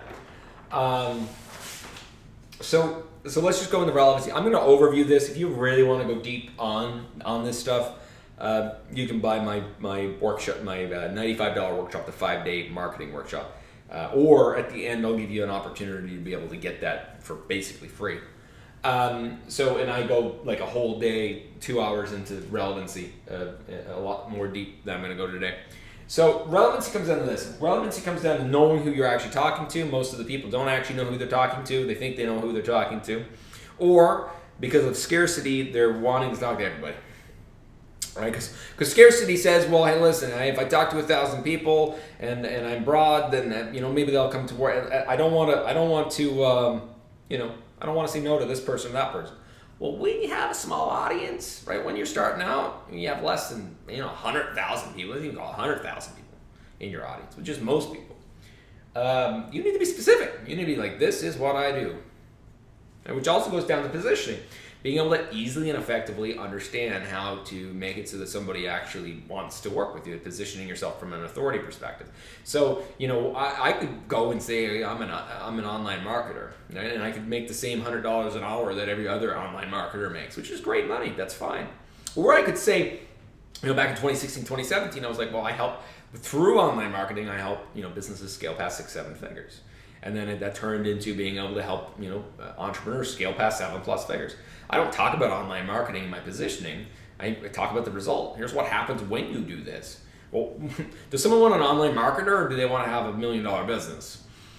It's massively different. And so one would allow me to pay, get paid $100 an hour, and the other one get me paid tens of thousands of dollars an hour. That's positioning. It's purely positioning, and a lot of things go into positioning. There's about 6 things that go into positioning. Everything from the way that you position yourself in language, the way in which you are actually positioning yourself from an authority perspective. There's a lot that goes into positioning and the assets for positioning. But again, it's one of those things that a lot of people kind of skip, or they don't believe is as important as it is. Then we're into messaging. I developed a methodology in 2017 called the SSF method. 2015, the SSF method. And it talks about the sidewalk, slow lane, fast lane. It talks about the fact that only 2 to 3% of people are ready to buy today, and those are generally not the people we actually want to talk to. We want to talk to people that are in the slow lane, which makes up about 37 to 40% of the actual full market. Why do we want to bring those in? Because they're not going to compare offers. They're interested in your process. They're interested in seeing you as an authority. They're interested in seeing the proof that it works. They're looking for someone to show them the golden brick road to solving whatever problem or issue it is that they're having in their life or their business or their relationship. Right? So a lot of the time we have one set of messaging for just the fast lane people. A lot of people we see utilize direct marketing, direct message marketing. Okay, direct marketing is great, but only sells to fast lane people. Right? So if you're here, you probably high chances unless you're making more money than I am, which that's great if you are. Direct marketing is probably not going to work for you very easily, very well. All right? We need to utilize slow lane messaging because it's far cheaper. We're able to capture far more market share. We're able to capture far more attention because the attention is more cheap and the attention is more attentive. Right? And the attention is also not looking at your competitors and comparing your offers. Right? As soon as somebody compares an offer, you're done. Right? You've lost all ability to be able to get paid what you're worth, to work with people that you want to be connected to. It's just not it's not fun. Next is your story, right? Your core stories. Make up who you are, who resonates with you, who you resonate with, right? You may be here and you resonated with the story of feeling a little icky about the coaching industry at 1 or 2 times. Maybe you still feel that way. Maybe you're here and you're like, you know what? I like this guy because he's been in debt. He's failed a bunch, right? I don't trust people that are always successful. Like I just don't. If someone doesn't talk about their failure, I automatically don't resonate with them because I'm like, I know what it takes. I know that it takes failure, right? I'm glad I failed when I was younger than later on in life, right? I don't resonate with people that don't do personal development work, right? If an entrepreneur comes through to me and they haven't done personal development work, I can tell you how quickly it's going to take until, they're asking me, hey Scott, do you know a therapist? Which I love. That's great. That's the beautiful thing about entrepreneurship. It's the best personal development journey you can ever go on, right? But these stories allow us to resonate with different people because, I don't have the story that you do. And you don't have the story that I do. It might be similar, but it's not the same one. And we resonate with stories. With storytelling, our logical mind relaxes and our emotional mind increases. What do people make logical purchasing decisions? I guarantee you they do not. They're emotionally driven, which is why storytelling is so critical. Right? Next, unfair advantage, right? Who are you? Connected to story. Who are you? And also connected here to you. Who are you? What's your knowledge, your experience, or what has happened in your life? Actually talking about that. Being transparent and authentic with what has actually happened, whether it's good or it's bad. One of the best positionings I've ever found for a coach, for anybody, is just tell the truth. And tell what's hard, tell what's good. You don't have to be the expert always. Right? Your job isn't to be the number one expert in the world on X, Y, or Z. It's more fun, and it's more authentic. It's more exciting just to be here's what's going on. Here's what's happening. And that is your unfair advantage. That's also what makes it so that nobody can compete with you. And somebody can create an offer that's the same as mine, right? The same as mine. So why can I charge more money than them? It's relevancy. It's always going to be relevancy. The next one is level of consciousness. What level of consciousness are your customers? There's kind of 4 levels of consciousness. There's reactive consciousness, willful consciousness, intellectual consciousness, and intuitive consciousness. So if you know who your customer is, you know how to talk to them, right? So I won't go too deep into this, but at the end of the day, reactive consciousness, majority of the population. So what do majority of marketing do? It creates fear, uncertainty, and doubt in order to create a reaction and then utilize the reaction to utilize that energy towards making a purchase. Now, if you're selling most things, that works. But if you're selling coaching, do you want to victimize your coaches do you want to victimize your customers before they come to you? One of the things I see a lot of the time in coach marketing that I always find really funny and sad is we victimize our potential customers, which then creates codependence upon us, which then creates a not really authentic connection to being able to help them, right? And so,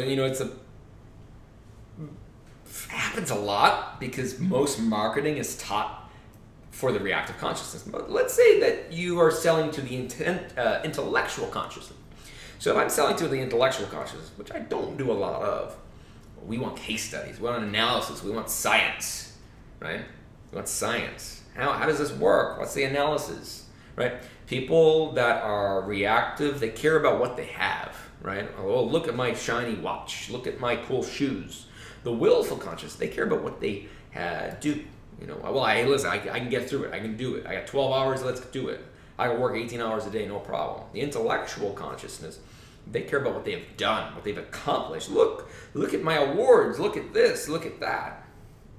And then finally, the intuitive consciousness care about who they are, right? Who they be, right? Who they are, and their identity. And so once you understand this, once you understand who you want as a customer, like, do I want a reactive customer? Do I want a reactive conscious customer? I'm not really out trying to find those folks. Not for me. For a lot of the people that are in internet marketing, they've got those customers. Not for me. Nothing against that. We are in all levels of consciousness, right? You know, I can be in a reactive level of consciousness in a certain area of my life. We always have primary and secondary levels that we're kind of hanging out in. And our job, of course, to be able to help other people is to help ascend their consciousness in different areas. But for me, I want the willful folks that want to become more intellectual. I want the intellectual folks that become more intuitive, and the intuitive folks that want to become a little bit more intellectual. Because if you're only willful, you're going to burn out. If you're only intellectual, you'll make a lot of money, but you won't be happy. And if you're only intuitive, you'll be really, really good at what you do, but it's going to be a hard time to be able to scale an actual business. I have amazing, amazing spiritual intuitives, healers, these people that I've been able to meet, and trying to scale a business almost impossible to them, right? Because they're in their intuitive energy. And intuitive energy, when combined with the intellectual, is a crazy, crazy, crazy growth journey. But if it stays only in the intuitive, it's difficult to build a business on a mountain meditating by yourself. The very last two pieces, overall, is you. Like, you are pure relevancy. Like, you are in itself, in you, who you are as a human being. You are pure relevancy, right? Your frequency, your vibration attracts other people that are similar, above, below your actual vibrational. If you want to look into that work, and you are a little less on the intuitive side, more scientific, look into the work of Bruce Lipton, The Biology of Belief, and what he says on frequency and vibration. That's scientifically proven. Well, inside of relevancy, it's the same thing. The way something is aesthetically pleasing or not, the way that something is actually, the way that in which you are coming to a video, the way that your voice is actually sounding, all these things that are you, not to make it so that you're trying to transform yourself away from who you are. We always want to transform to our truest self. But in this way, we are our truest us. The way that you are actually being is your highest peak of relevancy. And then, of course, finally, a little less on the intuitive, fun side, is the offer, right? Which we just went through and talked about, right? If I came here today and I was trying to sell you something for $4 a month, you'd be like, what the heck, Scott? What's going on? No, I don't want the $4 thing. And that doesn't make any sense to me. So the offer has to be aligned to the avatar, and the positioning has to be aligned to the messaging. And all these pieces, when they're all connected together, creates this higher and higher and higher level of relevancy, so that when somebody comes across, they're like, oh my God, this is my person. I don't care what it costs. This is my person.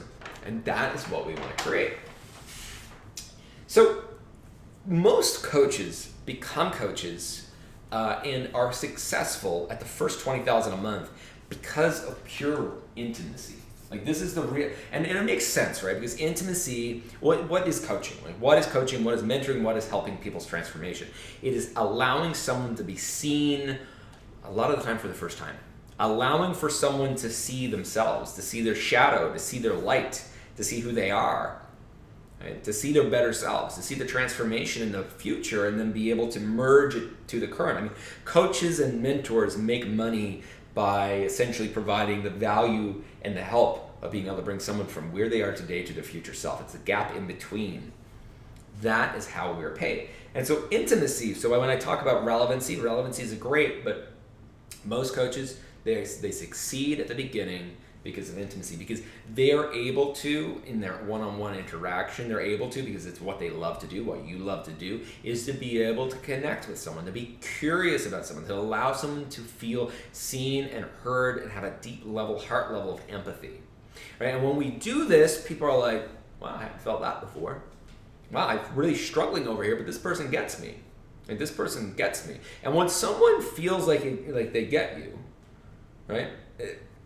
It doesn't matter how much money, like, the money becomes less relevant. Like, how much it costs to work with you becomes less relevant if connected to relevancy. I'll talk about that in a second. So the first part of intimacy is connection. These are the 3 C's of intimacy.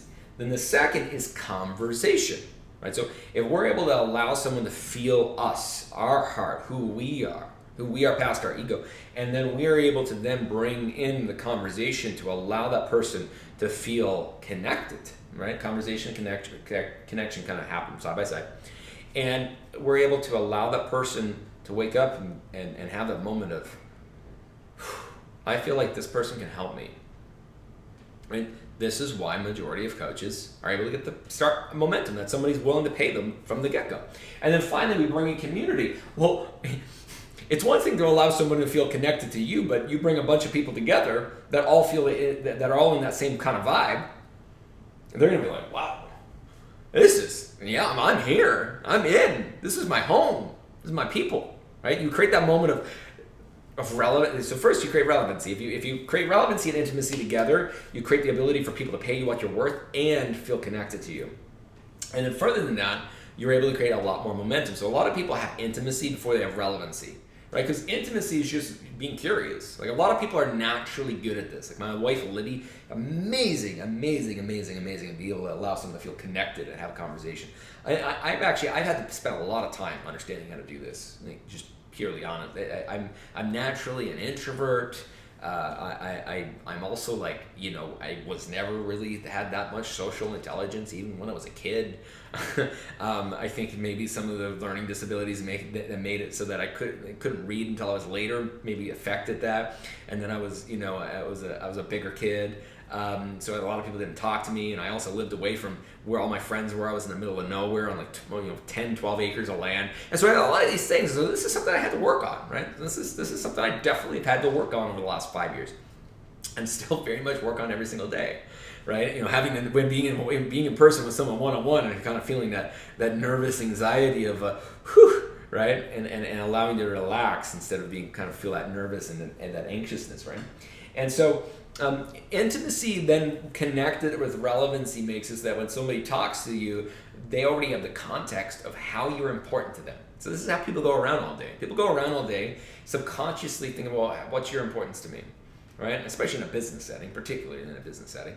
And maybe not so much in a personal, like when you're at a party or when you're out at the grocery store, and maybe not so much of that. But there's this subconscious patterning that's sort of going on, that's built inside of our culture and our society, that makes it so that somebody is this person relevant? Hey, I have this relationship issue. Is this person relevant? Oh, look, they help CEOs with their relationship. That might be interesting. As somebody's going through a tough time in their life, or they're going through a spiritual awakening, or they're going through in their business, they're having a hard time breaking past the $10,000 months, and they come across them and they're like, wow, this person gets it. This person gets it. And so this intimacy when combined with relevancy, creates this massive momentum, far more than if you just have intimacy. Or if you just have relevancy. You're going to be relevant if you're not having conversations, if you're not actually connecting with people, you're not actually showing who they are, you're hiding behind it. I see a lot of the time, personal brands, this happened to me too. You hide behind your personal brand, right? You want the polished graphics and you want the polished look. And so now you essentially make it so you isolate yourself from people being able to connect with you.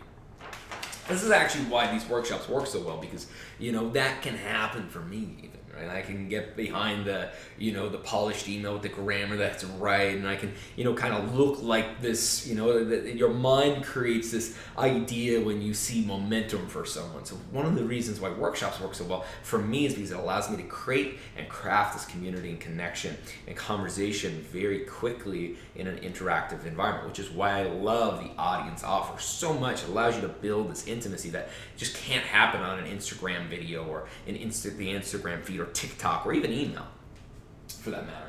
And so then the last piece of all this, and I'm just going to call this omnipresence for everyone. I have courses that go deep into omnipresence, but I don't need to talk about that today. Here's really what it comes down to.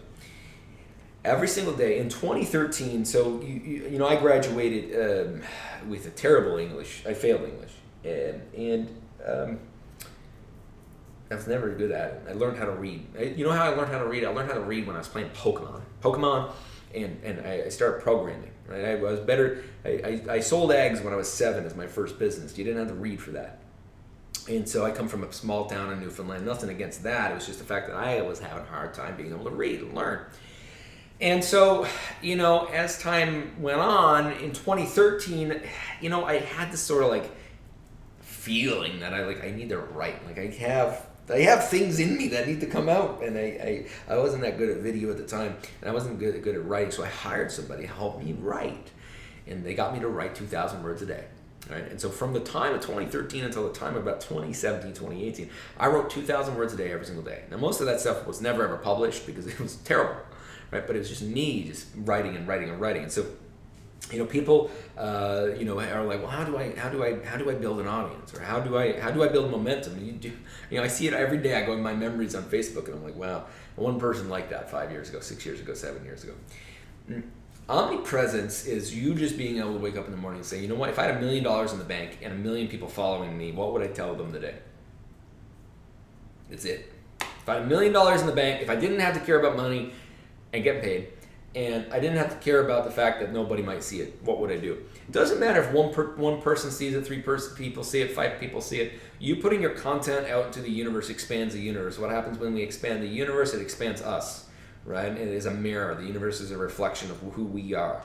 And so I truly believe that no matter if no one's following you or everybody's following you, most people don't realize this, but in 2018, I had 5,000 people on my Instagram, right? And today, it's almost 100,000, right? And so, that happened from me posting, and I had an email list. In 2015, I had an email list of 400 people. I have an email list, hundreds of thousands of people on it. So every single day, when I get up, and I don't do it as maybe constant as I wish I did, but every single day, one of the biggest things I say for any coach, doesn't matter what level, just put content out there that doesn't have an angle, right? You're not trying to sell anything. You're just trying to, what is the burning thing that you want to talk about today? And take 10 minutes to talk about it, 15 minutes to talk about it. Don't think about, I'm going to write this to make money. I'm going to write this to get clients. I'm going to write this to get applications. That's the wrong way to go about it. It's going to be embedded into the content. Right? The creation of something creates the creation, right? And so everything you have, everything you do is embedded in the energy. If I was here today and I was like, you know what, I want to get X number of people into this program, you would feel the energy. You would feel there would be a different level of generosity and my level of being genuine to you being here versus me just being like, listen, I'd figure out the business model. Like, here it is. Like, that's fucking great. Right, and so I think omnipresence in the talk of like being everywhere. Let's just start an email list. Email 3 times a week. Doesn't matter if it's just your mom on it. Post on social media every day. You can take 10, 15 minutes. Don't reread it. Don't spell check it. Don't grammar check it. Just put it out there. Just get in the flow of putting good things out to the universe. You're gonna get better and better and better, and more people are gonna take notice. And then as you amplify, as you have more money, you're going to be like, you know what, I want more people to see this. And then you're going to pay for it to see. And then you're like, you know what, I want to get on podcasts. And then people are going to be like, you know what, you have really good content. Because I guarantee you, if you do something over and over and over and over again, you're going to get better than anybody else in the world at it. And so omnipresence is this for me, it's about the amplification of energetic connections. Okay, so think about it this way. Relevancy is the ability to have energetic cords that you connect to more and more people, right? So the relevancy allows you to connect the cord and make it so that it's actually relevant to them, that it's actually an energetic cord to them. You can use the scientific way of just saying, hey, it's the ability to allow for someone to notice you, right? But then omnipresence allows you to be able to make it so that there's essentially more and more of these cords. So the relevancy allows for the cord to actually stick. Omnipresence is more and more of these cords. And then intimacy allows for the transfer of energy in the cord so that they eventually come towards you enough into the fast lane so that person actually wants to buy from you and work with you on a deeper level. Okay? Speaking of sales, speaking of marketing and sales, you may have seen this before from me. One of my good friends, one of my best friends, Jesse Elder, he shared this with me in 2015 or 2016, and it's been very, very, very, very beneficial to me in my life. I'm definitely not the inventor of this by any stretch. I'm not sure if he is, but he showed it to me one time when we were hanging out at this mastermind, and I was like, oh shit, we just met each other. He showed it to me, and I was like, wow, that makes a lot of sense. And so it's really, really beneficial for coaches. And if you don't know Jesse, I highly recommend following him. He's amazing, amazing, most genuine, authentic, one of the most genuine, authentic people I've ever met in my entire life. I very much love hanging out with him. So it's essentially the 4-step sales process. And if you want to go deeper into the sales stuff, my Skip the Pitch workshop, which I'll also tell you how to get free at the end of this, goes into this for 4 hours. Okay, so it goes into this for 4 hours. I'm giving you the 90-second version. So kind of think about it this way. If you have done your job, if you're relevant, you're intimate, you got omnipresence, it's going to make it really easy to sell. You're not going to have to do proposals. You're not going to have to worry about the sales. You're just going to be able to have conversations. It's going to feel effortless. It's going to feel more fluid than it is kind of like going for the sale or going for the pitch, right? That's why I say skip the pitch. And so what you got to realize, where's my marker gone? Oh, in my pocket.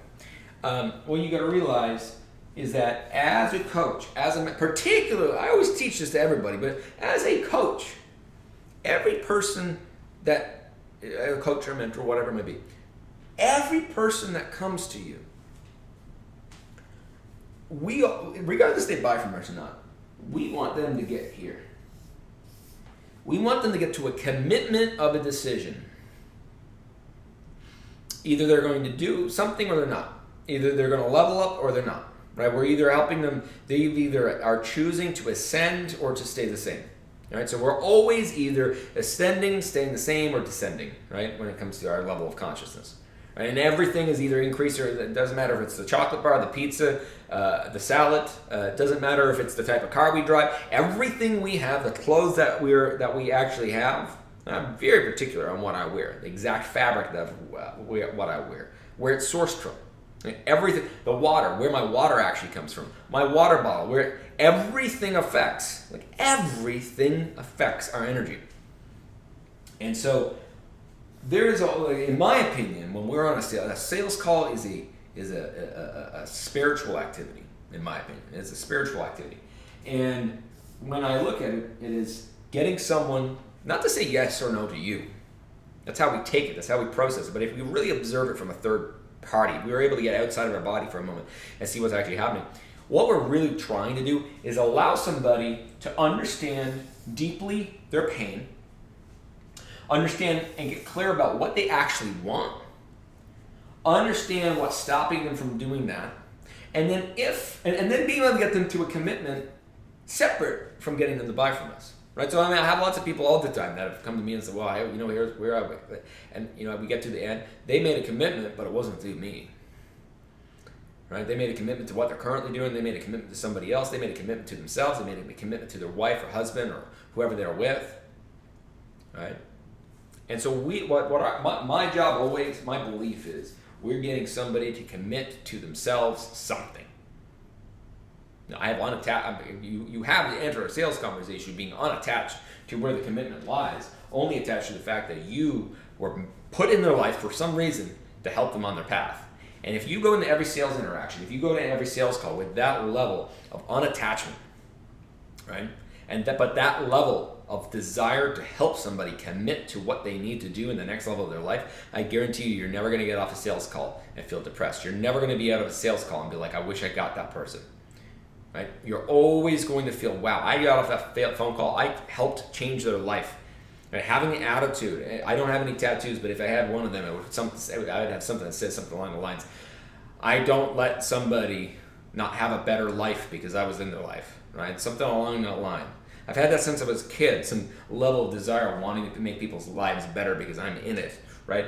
This is it. And having a level of compassion and love and empathy to not be going into a sales call being like, well, what can I get out of it? But what is best for the universe? This is also going to make it so you don't take crappy clients for you, right? If you're on the phone with someone and they're like, yeah, I want to pay you, but you're like, this doesn't feel right. Like, you know it. You know it in your belly, not in your heart, but you're in your belly. You always know if somebody's the right person or not. Like, in the first minute, I have the energetic feeling. This is why I don't do phone calls. I had the energetic feeling, just feeling into that person's, and I really do believe everyone has this ability. I think whether or not it's trained is a different thing. But you intuitively, you know. And I guarantee you, what I've learned is if you go against it, it comes back later. But if you do it, great things come back later.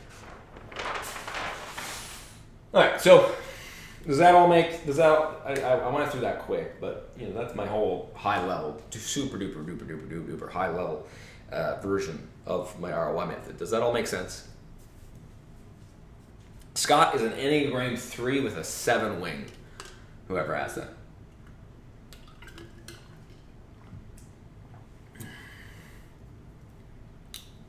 I'm also a manifester on the human design, and ego authority, which makes a lot of sense for my life, which is also where it comes from that I'm supposed to do all the hard things and then share the easy way with the world. So I remember when I went into the human design and Gene Keys, and I went down that rabbit hole, and I was like, well, this makes way more sense on how my life's gone. So I embraced the way in which I do things instead of trying to resist. All right, importance of your personal brand for coaching. Listen, I talked about this back in Relevancy. You are the reason someone's going to buy from you. And I got a really cool thing that I want you to get in on, which allows you to work with me, allows you to work with Cohere. It's like $800. It's like super inexpensive. It's probably the easiest thing for you to say yes to ever. And I'm going to share it with you in a little bit. I want you to do that, but the reason you're going to say yes or no to that, it's mostly based on you being like, I like this guy. Like, we just want to be around people that we like. We want to be around people that have what we want. We want to be around people who are like, I can learn something from that person. And that is how human beings work, because of the fact that we were built in like a small society where we looked at the next person and we compared ourselves. And then when we compare ourselves, we're like, oh, well, I want to learn this, or you know what, I don't want to be around that person, or I do want to be around that person. Right? Personal brand is probably the most critical thing for being able to actually do business online and be able to actually have a coaching business, because I guarantee you, I promise you, I promise you, if it comes down to being the best coach in the world or having the best personal brand, the person with the best personal brand is going to get paid 1,000 times more than the best coach. It's just how it goes. It's actually really funny I say that. When I went to my very first therapist, he was a very spiritually inclined therapist, not necessarily on a traditional sort of therapy, but more on a spiritual side. And this was at the end of 2017. And that was the first time I did any type of level of therapy. I definitely dabbled in things that allowed me to evolve my consciousness the prior few years, 2014 onwards, really. But I remember I hired this guy. It was from a referral, right? And, he had no personal brand at all. He had no personal brand, but he was amazing. He is amazing. Still to this day, he's amazing. And, I sort of had this problem when I'm around the people I work with. They end up blowing up because of the effect of me working with them. And it's just, it happens to everybody. It doesn't matter who it is. It continually always happens. And so, because I share things and I love giving and I love being generous. I don't hold back and being like, I want to keep it to myself. And so when I started working, he charged like $150 an hour. He charges $1,000 an hour today. You know why? Because of relevancy and building all the different things. When I met him, he was probably making, he made good money, 6 figures a year, and now he probably makes $500,000 to $1 million, right? And I'm so happy for him. But this is the difference. He was an amazing coach, but he wasn't able, and his coach therapist, more of a leadership kind of consultant, the way that he brands himself now. But I'm so happy for him. So happy for him. He helped me through I don't know, I probably spent 1,000 hours with him through a very, very, very evolutionary time. My Saturn return, specifically, for those who know that. And so, and in that time he learned a lot from me, and it turned into some really, really amazing things for him. But this is what it was, right? He was amazing at what he did. My stuff works really well for people that are good at what they do, and terrible for people that suck, right? If you're not good at what you do, go get better, then implement this stuff. Doesn't mean you got to be the best in the world by any stretch, but this stuff amplifies how good or not good you are. Okay. So, how do you go and, if you don't have a big marketing budget, what do you do? Give me a second. I want to make sure that I'm following this up with the right information. I only put this together this morning, but I'm just making, okay. Yeah. All right. So kind of think about it this way. This is like the 4th major things that it doesn't matter who you are, what level, is the 4 things you need to be having. You have more conversations, you're going to make more money. If you produce more content, and this doesn't need to be like 5 pieces of content a day, but the more relevant, heart-centered, authentic content you create, the more money you're going to make, more clients you're going to The more relationships, the more that you actually invest in community, your community, other people's community, whatever it might be, the more money you're going to make. The more people that you actually have, the more referrals you're going to have. I didn't say anything about paid advertising here. I didn't say anything about funnels. This is just like if you didn't have the ability, if someone was like, you can't use the internet, they make more money. That's what I would do. Right? And what would I do? I'd be like, all right, let me get some people. Let me take them to lunch. Let me take a group. I did this actually in 2013 and 2014. You look it up on Amazon. Connections That Count, my book. It's a terrible book. Amazing content. Terrible book. I would not want, I haven't read it in years and I don't want to. But I talk about how I brought every single week, Monday, Tuesday, Wednesday, and Thursday, lunch and dinner, 6 to 10 strangers. I would message people on LinkedIn, message people on Twitter, message people on Facebook. Hey, listen, do you want to come to a dinner? It's here at 7 p.m. A bunch of strangers, and I would just sit, talk with them, share my view on the world, share my view on different things, build relationship, build community. I got referrals. Guess what? I built a multi-million-dollar agency with a $0 marketing budget. Just me going to lunches and dinners and paying for them. Cost like $50,000 over the span of a year. So, people always get weird when we go online. Right? People always get weird. It's always funny because people forget that there's human beings behind the avatar. Behind the profile picture, there is a human being. Right? There's a human being, and they want good content. They want a conversation. Right? They want to refer you. They want to build a relationship. They want to be part of a community. Anything that works offline will work online. Right? So this is what you need to do. It doesn't matter what level you're at. And then as time goes on, you get more and more referrals. You build more relationships. You're able to have more amplification of your content. Your conversations change. Maybe they're phone calls at the beginning. Now they're group calls. And then it goes from group calls to large calls. And then it goes from being able to talk to people on the phone to talking to people on text. It's all so simple. But we don't want, our ego sometimes, we don't want it to be effortless. All right, so how do you use as a coach, how do you use this stuff? And again, I just want to go check real quick. All right, cool. How do we use organic, paid, and partnership kind of traffic, ways of being able to get clients? All right, so here's what I'll tell you. You should always, organic, doesn't matter if no one's following you, just start producing content, right? As you produce content, the universe will amplify by itself energy whenever you're putting something into it. Whenever something's in flow, right? The energy's going to get amplified by the universe because it's like, wow, this person's putting attention to this. Let's elevate this. My whole life it's been like that. My whole life, and any person that you like I've worked with, it is that you pay attention to something, it grows, right? Paid and partnerships. Paid. I want to spend at least 25% before 10 to, let's call it $50,000 in profit. Up to $50,000 in profit. I want to at least put 25% of all my gross profit into paid advertising. I don't care if it makes me any money for fucking 2 years. People will go put money into a 401k with inflation that is going to literally hit 20% over the next 24 months. People put money in their 401k. People put money into the stock market. People put money into bonds. People put money into absolute bullshit monetary vehicles. But they won't put 25% into their own self. That, to me, is completely irresponsible. Completely irresponsible.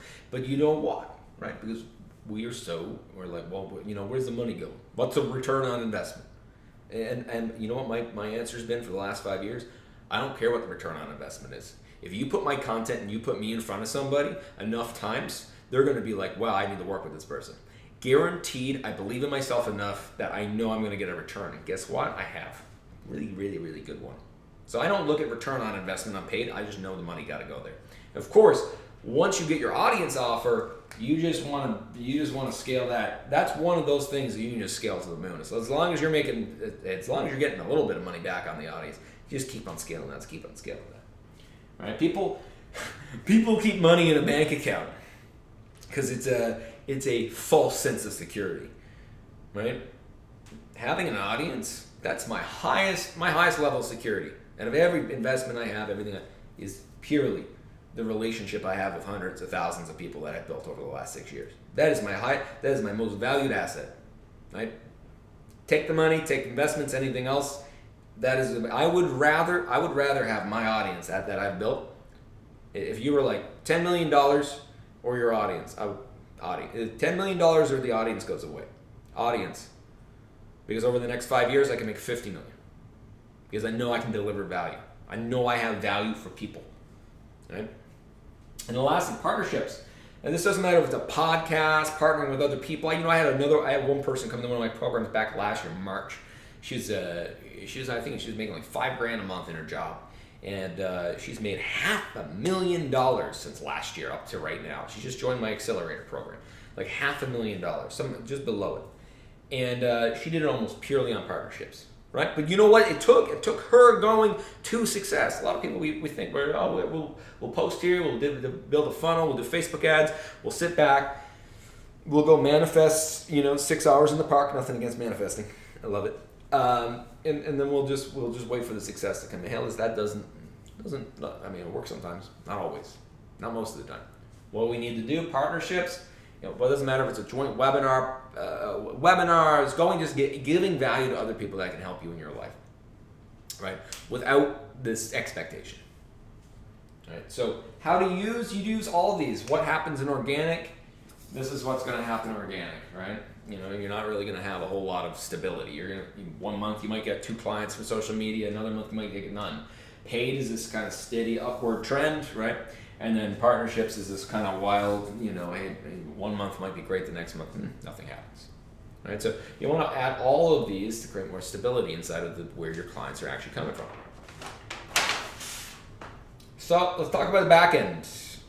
What happens when you get the marketing and the sale? Let's say that you do get this. What do you do with your team? What do you do with process, technology? Here's what I got for you, okay? Team. I have 5 people on my team. You don't do the math on that. It doesn't cost very much money to run my business, okay? And so here's what my recommendation is. Once you are at $5,000 to $10,000 a month, my suggestion is to hire an assistant, somebody that can take care of operations, somebody that can take care of emails, somebody. And at the beginning, this is part-time. And what I say is 5 to 10K is how much money you should be making kind of in revenue.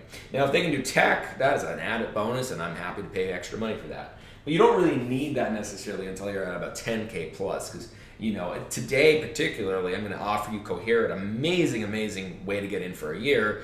And the other side is we'll help you onboard you, right? We'll help actually bring this in and utilize this, so you don't even need somebody to take care of most of your tech background, back end rather.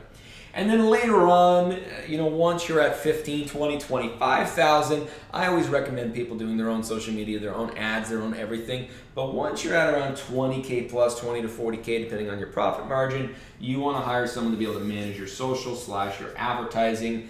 I'm not telling you to hire a copywriter. Copywriter is one of the last things I always want somebody to hire. But you do need to make it so that somebody's managing the energy of your social, the managing of your ads. I highly recommend that kind of hire. The only other person I would say is that this assistant operations sort of also is customer success, right? And then as you grow, they separate, right? As you grow, they separate and they're 2 different positions. But pretty much that can get you to 50K a month, right? You don't really need a whole lot more help than that 50K a month. And here's what your ego is going to tell you. Your ego, when you start going, you're going to look around, you're going to look at other people, you're like, you know what, I need to hire some people. And your ego's like, you know what, you've earned it, you've deserved it, you need to hire some people. And there's like the whole outsource culture and everything else. And listen, I've had 50 team members and I've had 1 team member, and I've been everywhere in between. I am highly unlikely that I'll grow my core business, Modern Business Academy, past having 17 members, maybe ever. And if I do, I probably won't be the one running it. And so what I found is if you are an entrepreneur and a coach, you probably aren't a CEO. And there's 2 totally different mindsets. Two totally different mindsets. The other piece is it's really important to realize that sometimes it's just better to slow down. Sometimes it's better just to learn it. And a lot of people are like, oh, well, I don't know how to do that. It's a great example. I have this like $2,000 or $3,000 Sony camera, okay, which I was gonna supposed to use today to be able to properly, record this the way that I want to. I got all the equipment, paid like, I don't know, $6-7 grand for all the equipment. And now I got this little mindset in the back of my head that's like, oh, this is going to be a pain in the ass to set up, right? And I just got to get past that, right? I just got to get past that. I just got to be like, all right, I'm gonna sit down and in the evening, I'm gonna, call up Shane that's on my creative team. He has this gear and be like, all right, man, let's figure this out together. Right, let's figure this out together. Or let me go on to tutorial. If I didn't have the money and I wasn't already paying him, let me go figure out the tutorials. Right, having the right having the mindset. I had one of my members of my team. I said, hey, listen, can you do this? And she said, no, but I'll figure it out. I'll figure out how to do it. I'll train myself. And I was like, that's it. Like that attitude will bring you everywhere in life. That attitude will bring you everywhere in life. And so when you're scaling, a lot of the time you hire people because you take on too many clients and then you get overwhelmed. Hiring too many people is generally a result of your ego or you having the wrong business model.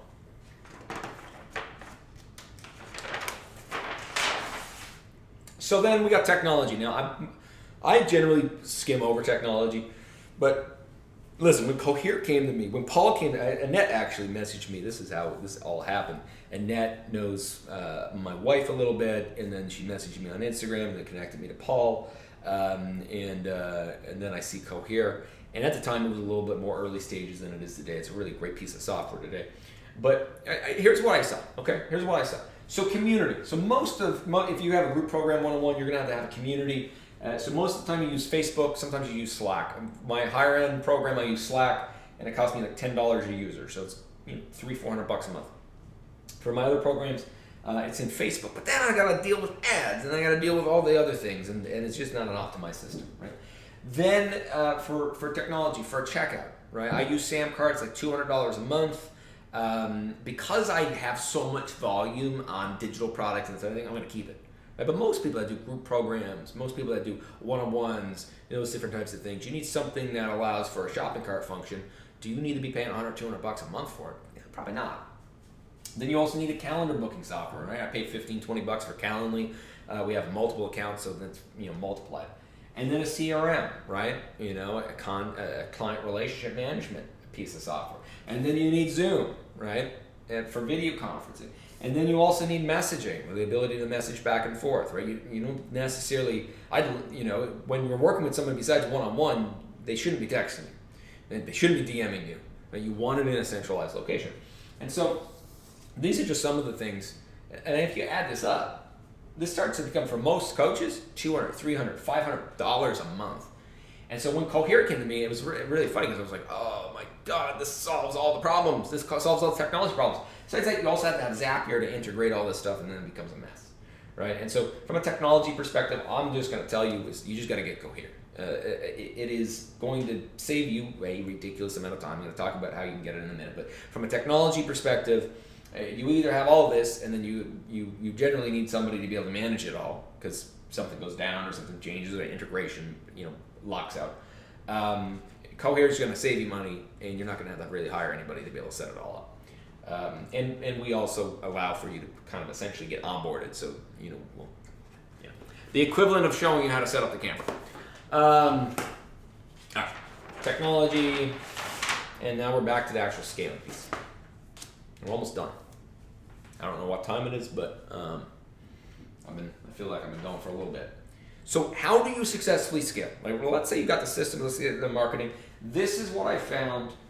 This is loose drawing, okay? If it was a right drawing, everyone would be the same, but I'm not that good at drawing. So what you want is this. You want growth plateau, growth plateau, growth plateau, growth plateau. Here's what most people try. Hockey stick. That hockey stick sucks. Other one. Just straight line growth. This will break you. This will break you. This is a sustainable way to grow. You grow, you stabilize. You grow, you stabilize. And you might actually even grow, stabilize. It might be like this. It might be grow, stabilize, and then like this, and then like that. Okay? You might want to take a sabbatical. You might want to take time off. You might want to develop something new. Right? But this allows you to be able to do it. So successful scaling is not every month's going to be better. Every week's got to be better. I got to have sale calls better than last week. I have this better than last week. A lot of the time, we love comparing ourselves, right? So if we can get away from comparing ourselves to others, then we got to get away from comparing ourselves to ourselves, right? So the best way to be able to get successful scale, don't compare yourself. Don't compare yourself to last month. Compare yourself to like what you want to do today. Now, what do I want to do today? What do I want to do this month? What feels good? Right? If you woke up in the morning, one of the best things I've ever done is wake up in the morning 3 times a day. 3 times a day it is, not just the morning. 3 times a day, in the morning, afternoon, and evening, I ask myself, what do I want to do today? Like, what do I want? What feels good to do today? And sometimes that means going and driving in my McLaren. Sometimes that goes for a walk. Sometimes that means working. Sometimes that means video games. Sometimes that means hanging out with Libby. I don't create, I have this, I have this notepad, right? This was actually the content of the day, but I have this notepad. I have on the notepad. I'll show it to you. All right, so I have on the notepad. Nothing confidential. No. So I have on the notepad everything that I need to do in the next 2 weeks, right here. Not actually that much, and it's because my birthday's coming up and some other things. So I'm not going crazy at the end of the day. But this is what outside of what I do, my group calls, things I do. This is what I got to do. And so I in the morning I sit down and I'm like, all right, I look at it. I'm like, all right, what do I like? What do I feel excited about right now? What do I want to do? And then I do it. A lot of people are like, well, I do that if I had money in the bank. But I guarantee you do that, you set the boundaries for yourself, you set that intention for yourself, it's going to be a whole new world for you, a whole new life for you, right? So that's how you successfully scale is being able to stabilize, grow, because guess what? At every single one of these points, you get new problems. It's like somebody delivered you a new set of problems every single time, right? It's always a new set of problems, and you got to go figure out, how do I fix the problems? How do I do this? So the idea is each one builds you the cash flow, and that's what most people do. If they're going up here, I really wish people would not spend their money after they had a launch, right? People dish out their money. They're like, I remember one person, I had one client, they did a successful launch years ago. They did a successful launch. I think she might have spent the money in 3 days. She went and bought a new Tesla. Nothing against this. I mean, it's her decision. I sound like an old father now or something. But she, bought a new Tesla, upgraded. She went from paying, $800 a month for her condo to $4,000, and all these different types of things. And then I'm like, no, you just made it so that now you got to repeat this exact same thing. You didn't actually grow anything just then. You repeated the exact same thing. So the idea of it is to keep the money in the bank so that you know where to invest the money, whether it's mentorship, whether it's advisory, whether it's in team, whether it's in marketing, so that you know where the next growth is. All while making it so that if you need to take time off, the worst thing against freedom ever is knowing that you got to go in the next month. It's actually making a bunch of money and then knowing that you got to go in the next month and you got to make more money. It's the worst feeling ever. I've been there many times. Okay, so that's how you successfully scale. I have no idea what's on the next slide here. Managing cash flow. I love finance talk. I used to hate it, but I love it now. So, I'm actually going to do another workshop, probably this summer, on finances for entrepreneurs. I'm going to do a 5-day workshop, going to turn it into a book.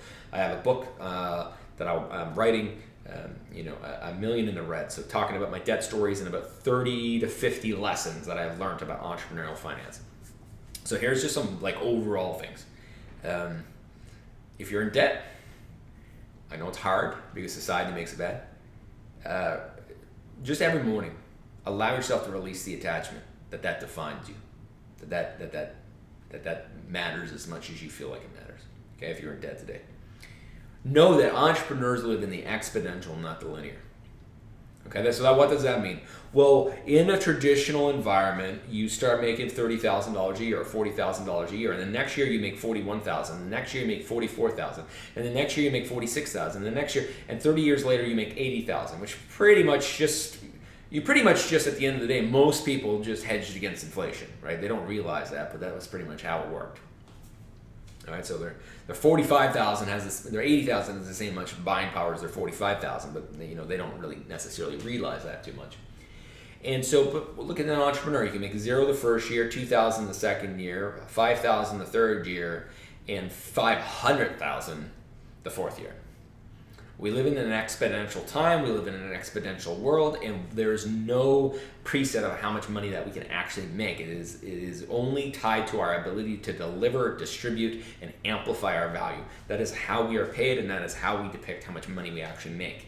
Right? So a lot of the time people, I did this too when I was $1 million in debt, we define ourselves by our debt, we define ourselves by our struggle, we define ourselves by our peak, by our valley instead of our peak.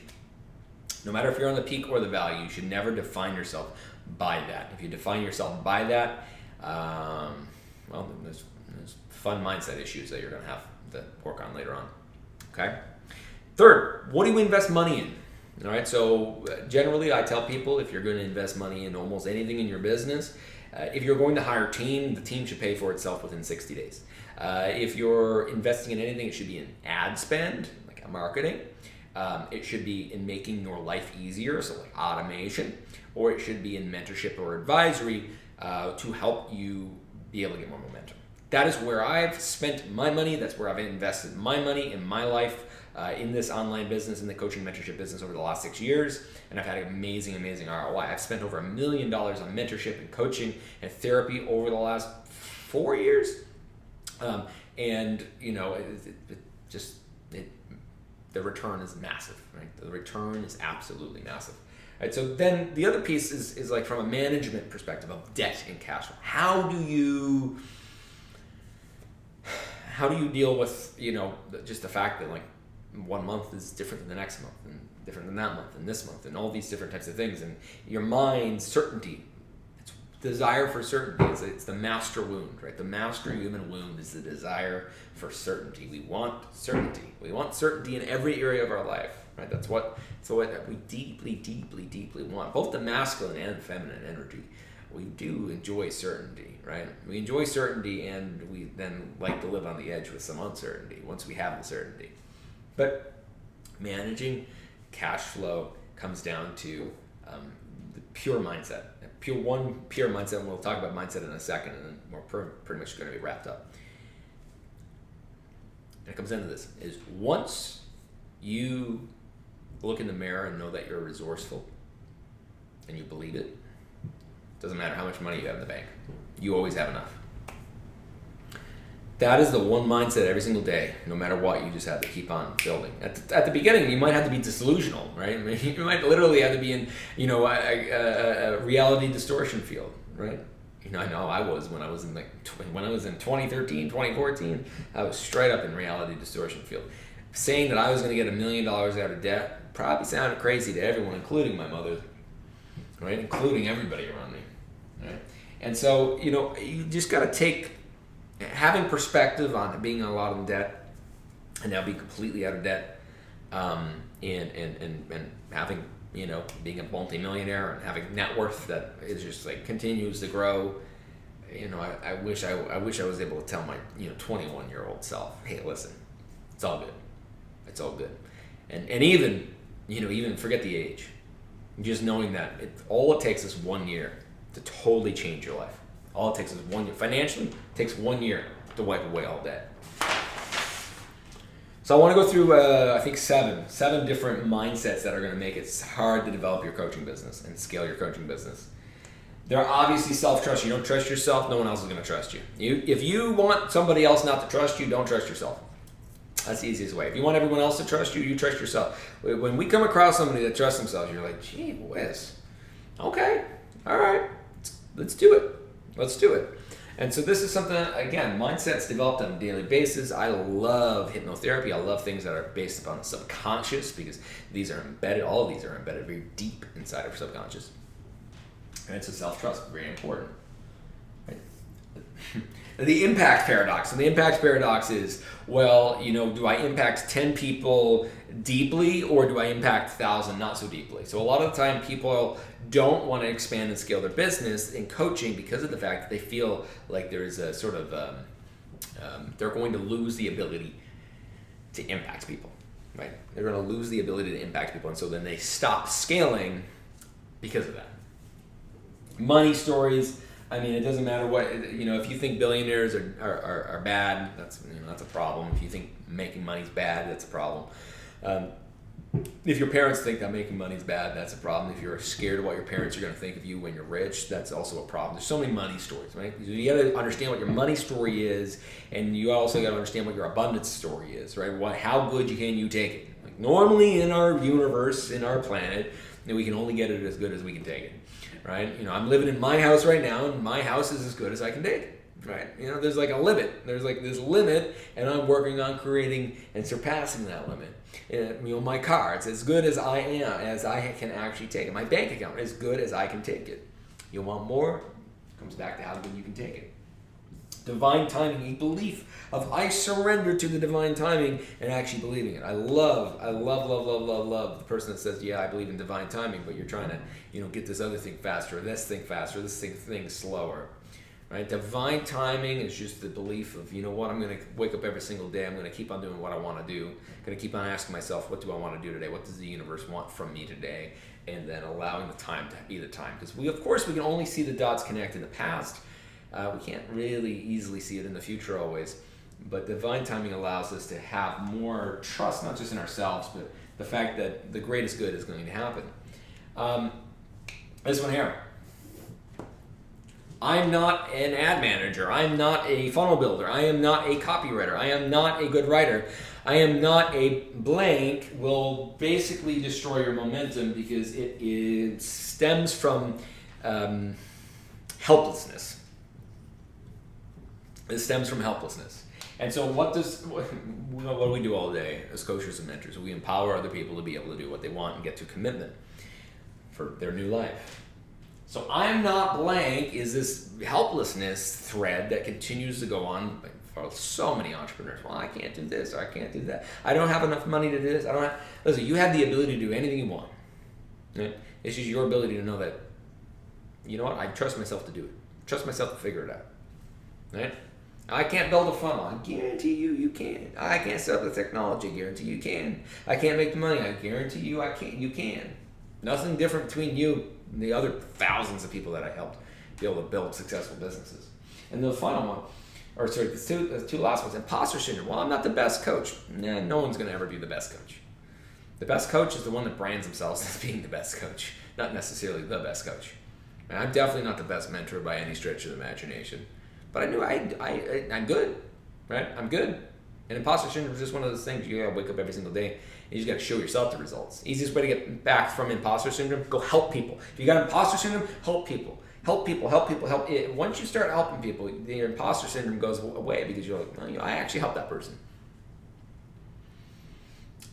Kind of connected to number 5. I don't have blank. I don't have money.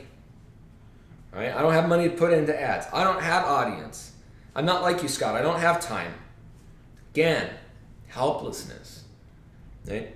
You have human beings, we love either being the victim, the villain, or the hero, right? In the drama triangle. We love it. It's embedded in everything that we do. Not everybody, but a lot. And you gotta get rid of that. If you want a successful business, the more you're not in the victim, the more you're in just a secure attachment to yourself and everything around you, the more money you're gonna make. The more people you're gonna help, the easier your life's gonna be, right? It might feel good to be in the victim. It might feel good. You know what? I don't have the money. That feels good, right? Subconsciously, it feels good. Oh, I can't do that, but that feels good. But when you really take responsibility for yourself and everything that's happened and everything that will happen, good things happen. So this is last, and then after this, I'll just share with you this amazing offer that we have for Cohere Academy. It's like $804. It would be silly, in my opinion, not to spend the money on this because you're going to spend it later anyways, and I'll tell you why. But here's what I found. This is whether it doesn't matter where you get this from. This is what you need. You if you want to grow a business, you got to have the right strategy. You got to have the right information. You got to have a feedback loop. Right? You make a decision, let me get a feedback loop, right? So a lot of time this is group sessions, Q&As, these different types of things. Really easy. Ease of process, being able to make it so it's easy to run the business, right? The business, the different pieces of the business from an operational perspective run automatically. You have to have momentum, Right? It is the critical drug of an entrepreneur to feel momentum. Right? You get a little momentum, you get more, and then you're able also to detach your own momentum from the momentum of the business, and that's powerful. And then finally, community. Now, there's a couple other things, but I left them out for today. But community is so important to have someone behind you, ahead of you, with you. From the people ahead of you, you can be inspired. The people that are a step behind, you can help. The people that are peers, you can talk and kind of get also a little bit of that feedback loop. And so that's what I always see in all the businesses, all the entrepreneurs that have helped. Those are the things that they need. Those are the things that I've needed. And so today, and of course we have a Q&A session, full Q&A session tomorrow, but on any of this stuff, so make sure you have your questions. I think we have a form for that to be able to get your questions submitted early. But as I told you, Cohere, I'm really, really big believer on being able to optimize things, make things simple, right? I think that simplicity is not easy, right? Simplicity is a complicated thing to do. But when I came and I said, hey, you know what, I'm going to invest my own money into Cohere. I'm going to become an advisor in Cohere. And I look at my audience and I look at the people that are around me. I'm like, you know what, they're spending 2, 3, 4, 5, 10 times what they need to be. They have all these different pieces of software all over the place. And I was like, you know what, how can I create, I think that's the last slide. How can I create a scenario where people get Cohere, people can get onboarded so they don't have the excuse of, hey, I don't have time, or I don't want to take away from my current technology or whatever it might be. How do they get that feedback loop? How do they get the community aspect? And then how do they get some of my best content so that they're able to utilize my marketing methodologies and all these different types of things? And so that's what we came up with. And I said, listen, as I've said, one of the cool things about being at the place where I am is I can look into the long term. And I see Cohere being that platform. In a few years from now, I have tens of thousands of coaches utilizing this, being really the staple. I go to Pilates sometime and I see the app that I'm like, nah, that's the same. This is what we're developing. This is what we're developing for the coaching industry, and so that's what we built. And so I said, hey, listen, what if we took Cohere and said, let's take 12 months of Cohere, right? Generally, it's $97 a month. Let's take the premium version of Cohere. Let's take the best version that really we know most people need. Let's take some Q&A sessions with myself as well as other people that are kind of master coaches, figure this stuff out. It's there. What if we took the ability to onboard you into the platform so that we can get your group coaching program, your one-on-one setup? What if also we gave 4 months access to my Modern Business Academy? I told you earlier, in the future it's going to be $97 a month or $1,000 for a lifetime access. What if we brought those people in, gave them 4 months of my ROI course, all my workshops, all my content, my mindset content, an entirely massive based community, over 30 group sessions a month on everything from Facebook ads to absolute, everything that you necessarily need. What if we brought that together and we basically made it the same cost as just one annual year of Cohere, which is $804. And so that I said, I'm obviously not making any money on this. You can already kind of tell that. But what if we just made it so it was irresistible? You get a year, you get on the platform. Yeah, it's going to take a month or two to transfer maybe your current clients onto this platform. But I guarantee you, having the attention, first off, saving the money on a monthly basis is going to pay for itself probably in 4 months, 6 months. You're getting way more access to me. You're getting a platform that you're probably going to use for years into the future. And you're also going to give yourself much better client experience because they're going to be in a centralized place. That's it. And Gianna, you can put the link there. Now, in order to buy it, you essentially got to log into your account. There's the 2-step instructions down there. Essentially, you just got to log into the account that you use in order to buy this workshop. And essentially just upgrade. It's $804 one-time payment. And we're going to get you access. You'll get access instantly to Cohere. We'll get you on a phone call to be able to onboard you into the platform. You're going to get Modern Business Academy for 4 months. We'll probably even add in a little bonus time there for you as well. There's no crazy countdown or scarcity. I know that that's not really even what you need, but what I do know that you need is being able to have the right support system around you. I think that this is going to be a piece of technology that I'm invested in. And when I invest in something, I have to really believe in it because I really believe in myself and putting money into my own things. And this is something that I really see being kind of the golden standard for coaches when they're working with people, and being able to have integrated messaging and being able to integrate community and your sessions in there, and being able to utilize that platform instead of Zoom, and automatic recordings and like all of this stuff. And also keep in mind, the technology, the roadmap. I've actually personally worked with Paul to create the roadmap over the next 2 years for the technology and for what we want to add into it. And my friends have even invested in this company financially. I've got my friends invested in this company as well. And so as an investor, I'm very excited. As an advisor, I'm really excited. And I'm also transferring all of our programs, Modern Business Academy Plus, my accelerator. I'm transferring over the next 30 days, 60 days. I'm moving it all over to the Cohere platform. So right now, if you're like, yeah, you know what, that makes sense. It's probably the easiest thing you're ever going to put on your credit card, the easiest thing you're ever going to pay off. And if you look at it from a financial perspective, if you're just like a starting out coach, you're probably paying $50 to $100 a month for these different pieces of software. So being able to integrate one of these, yes, for a month it's going to overlap, but it's going to be so worth it for the future, being able to go into the future with this. That is pretty much it. Generally I have some, call it application or something like this. I've never really, this is the first workshop I've ever done. Hey, listen, come and buy our $804 thing. I think it's one of those situations where you'd be silly not to, implement this and do this now. I also think even if you're like, hey, you know what, I need a month until, we can actually get it implemented. You're essentially getting like 4 months free, 3 or 4 or 5 months free by doing kind of this on an annual basis. And the other cool thing is Modern Business Academy. You can activate those 4 months at any time, right? So when you come in, you're going to get a coupon code to be able to activate Modern Business Academy for 4 months. You can do that at any time. So if you want to wait for 2 months from now, 3 months from now, 6 months from now, and get that time later on down the road, it's going to lock that time in whenever you want to use it. I don't know if there's anything else. I know tomorrow morning at 9 a.m., I believe. I think we're doing a 9 a.m. We're doing a 9 a.m. to 11 a.m. I do have a schedule because I am heading away the rest of this week to a wedding for one of our friends. But that's what I've got for you. This content is so critical to being able to build a successful business. The software, I think, is a game changer.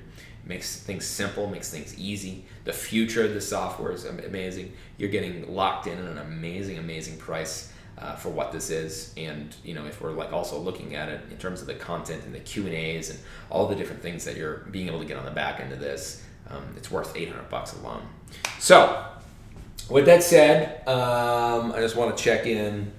I'll keep the Q&A. I'll keep the Q&A until tomorrow. I have no idea what time is it. How long did I go for? 2. Oh, I went for 2.5 hours. All right.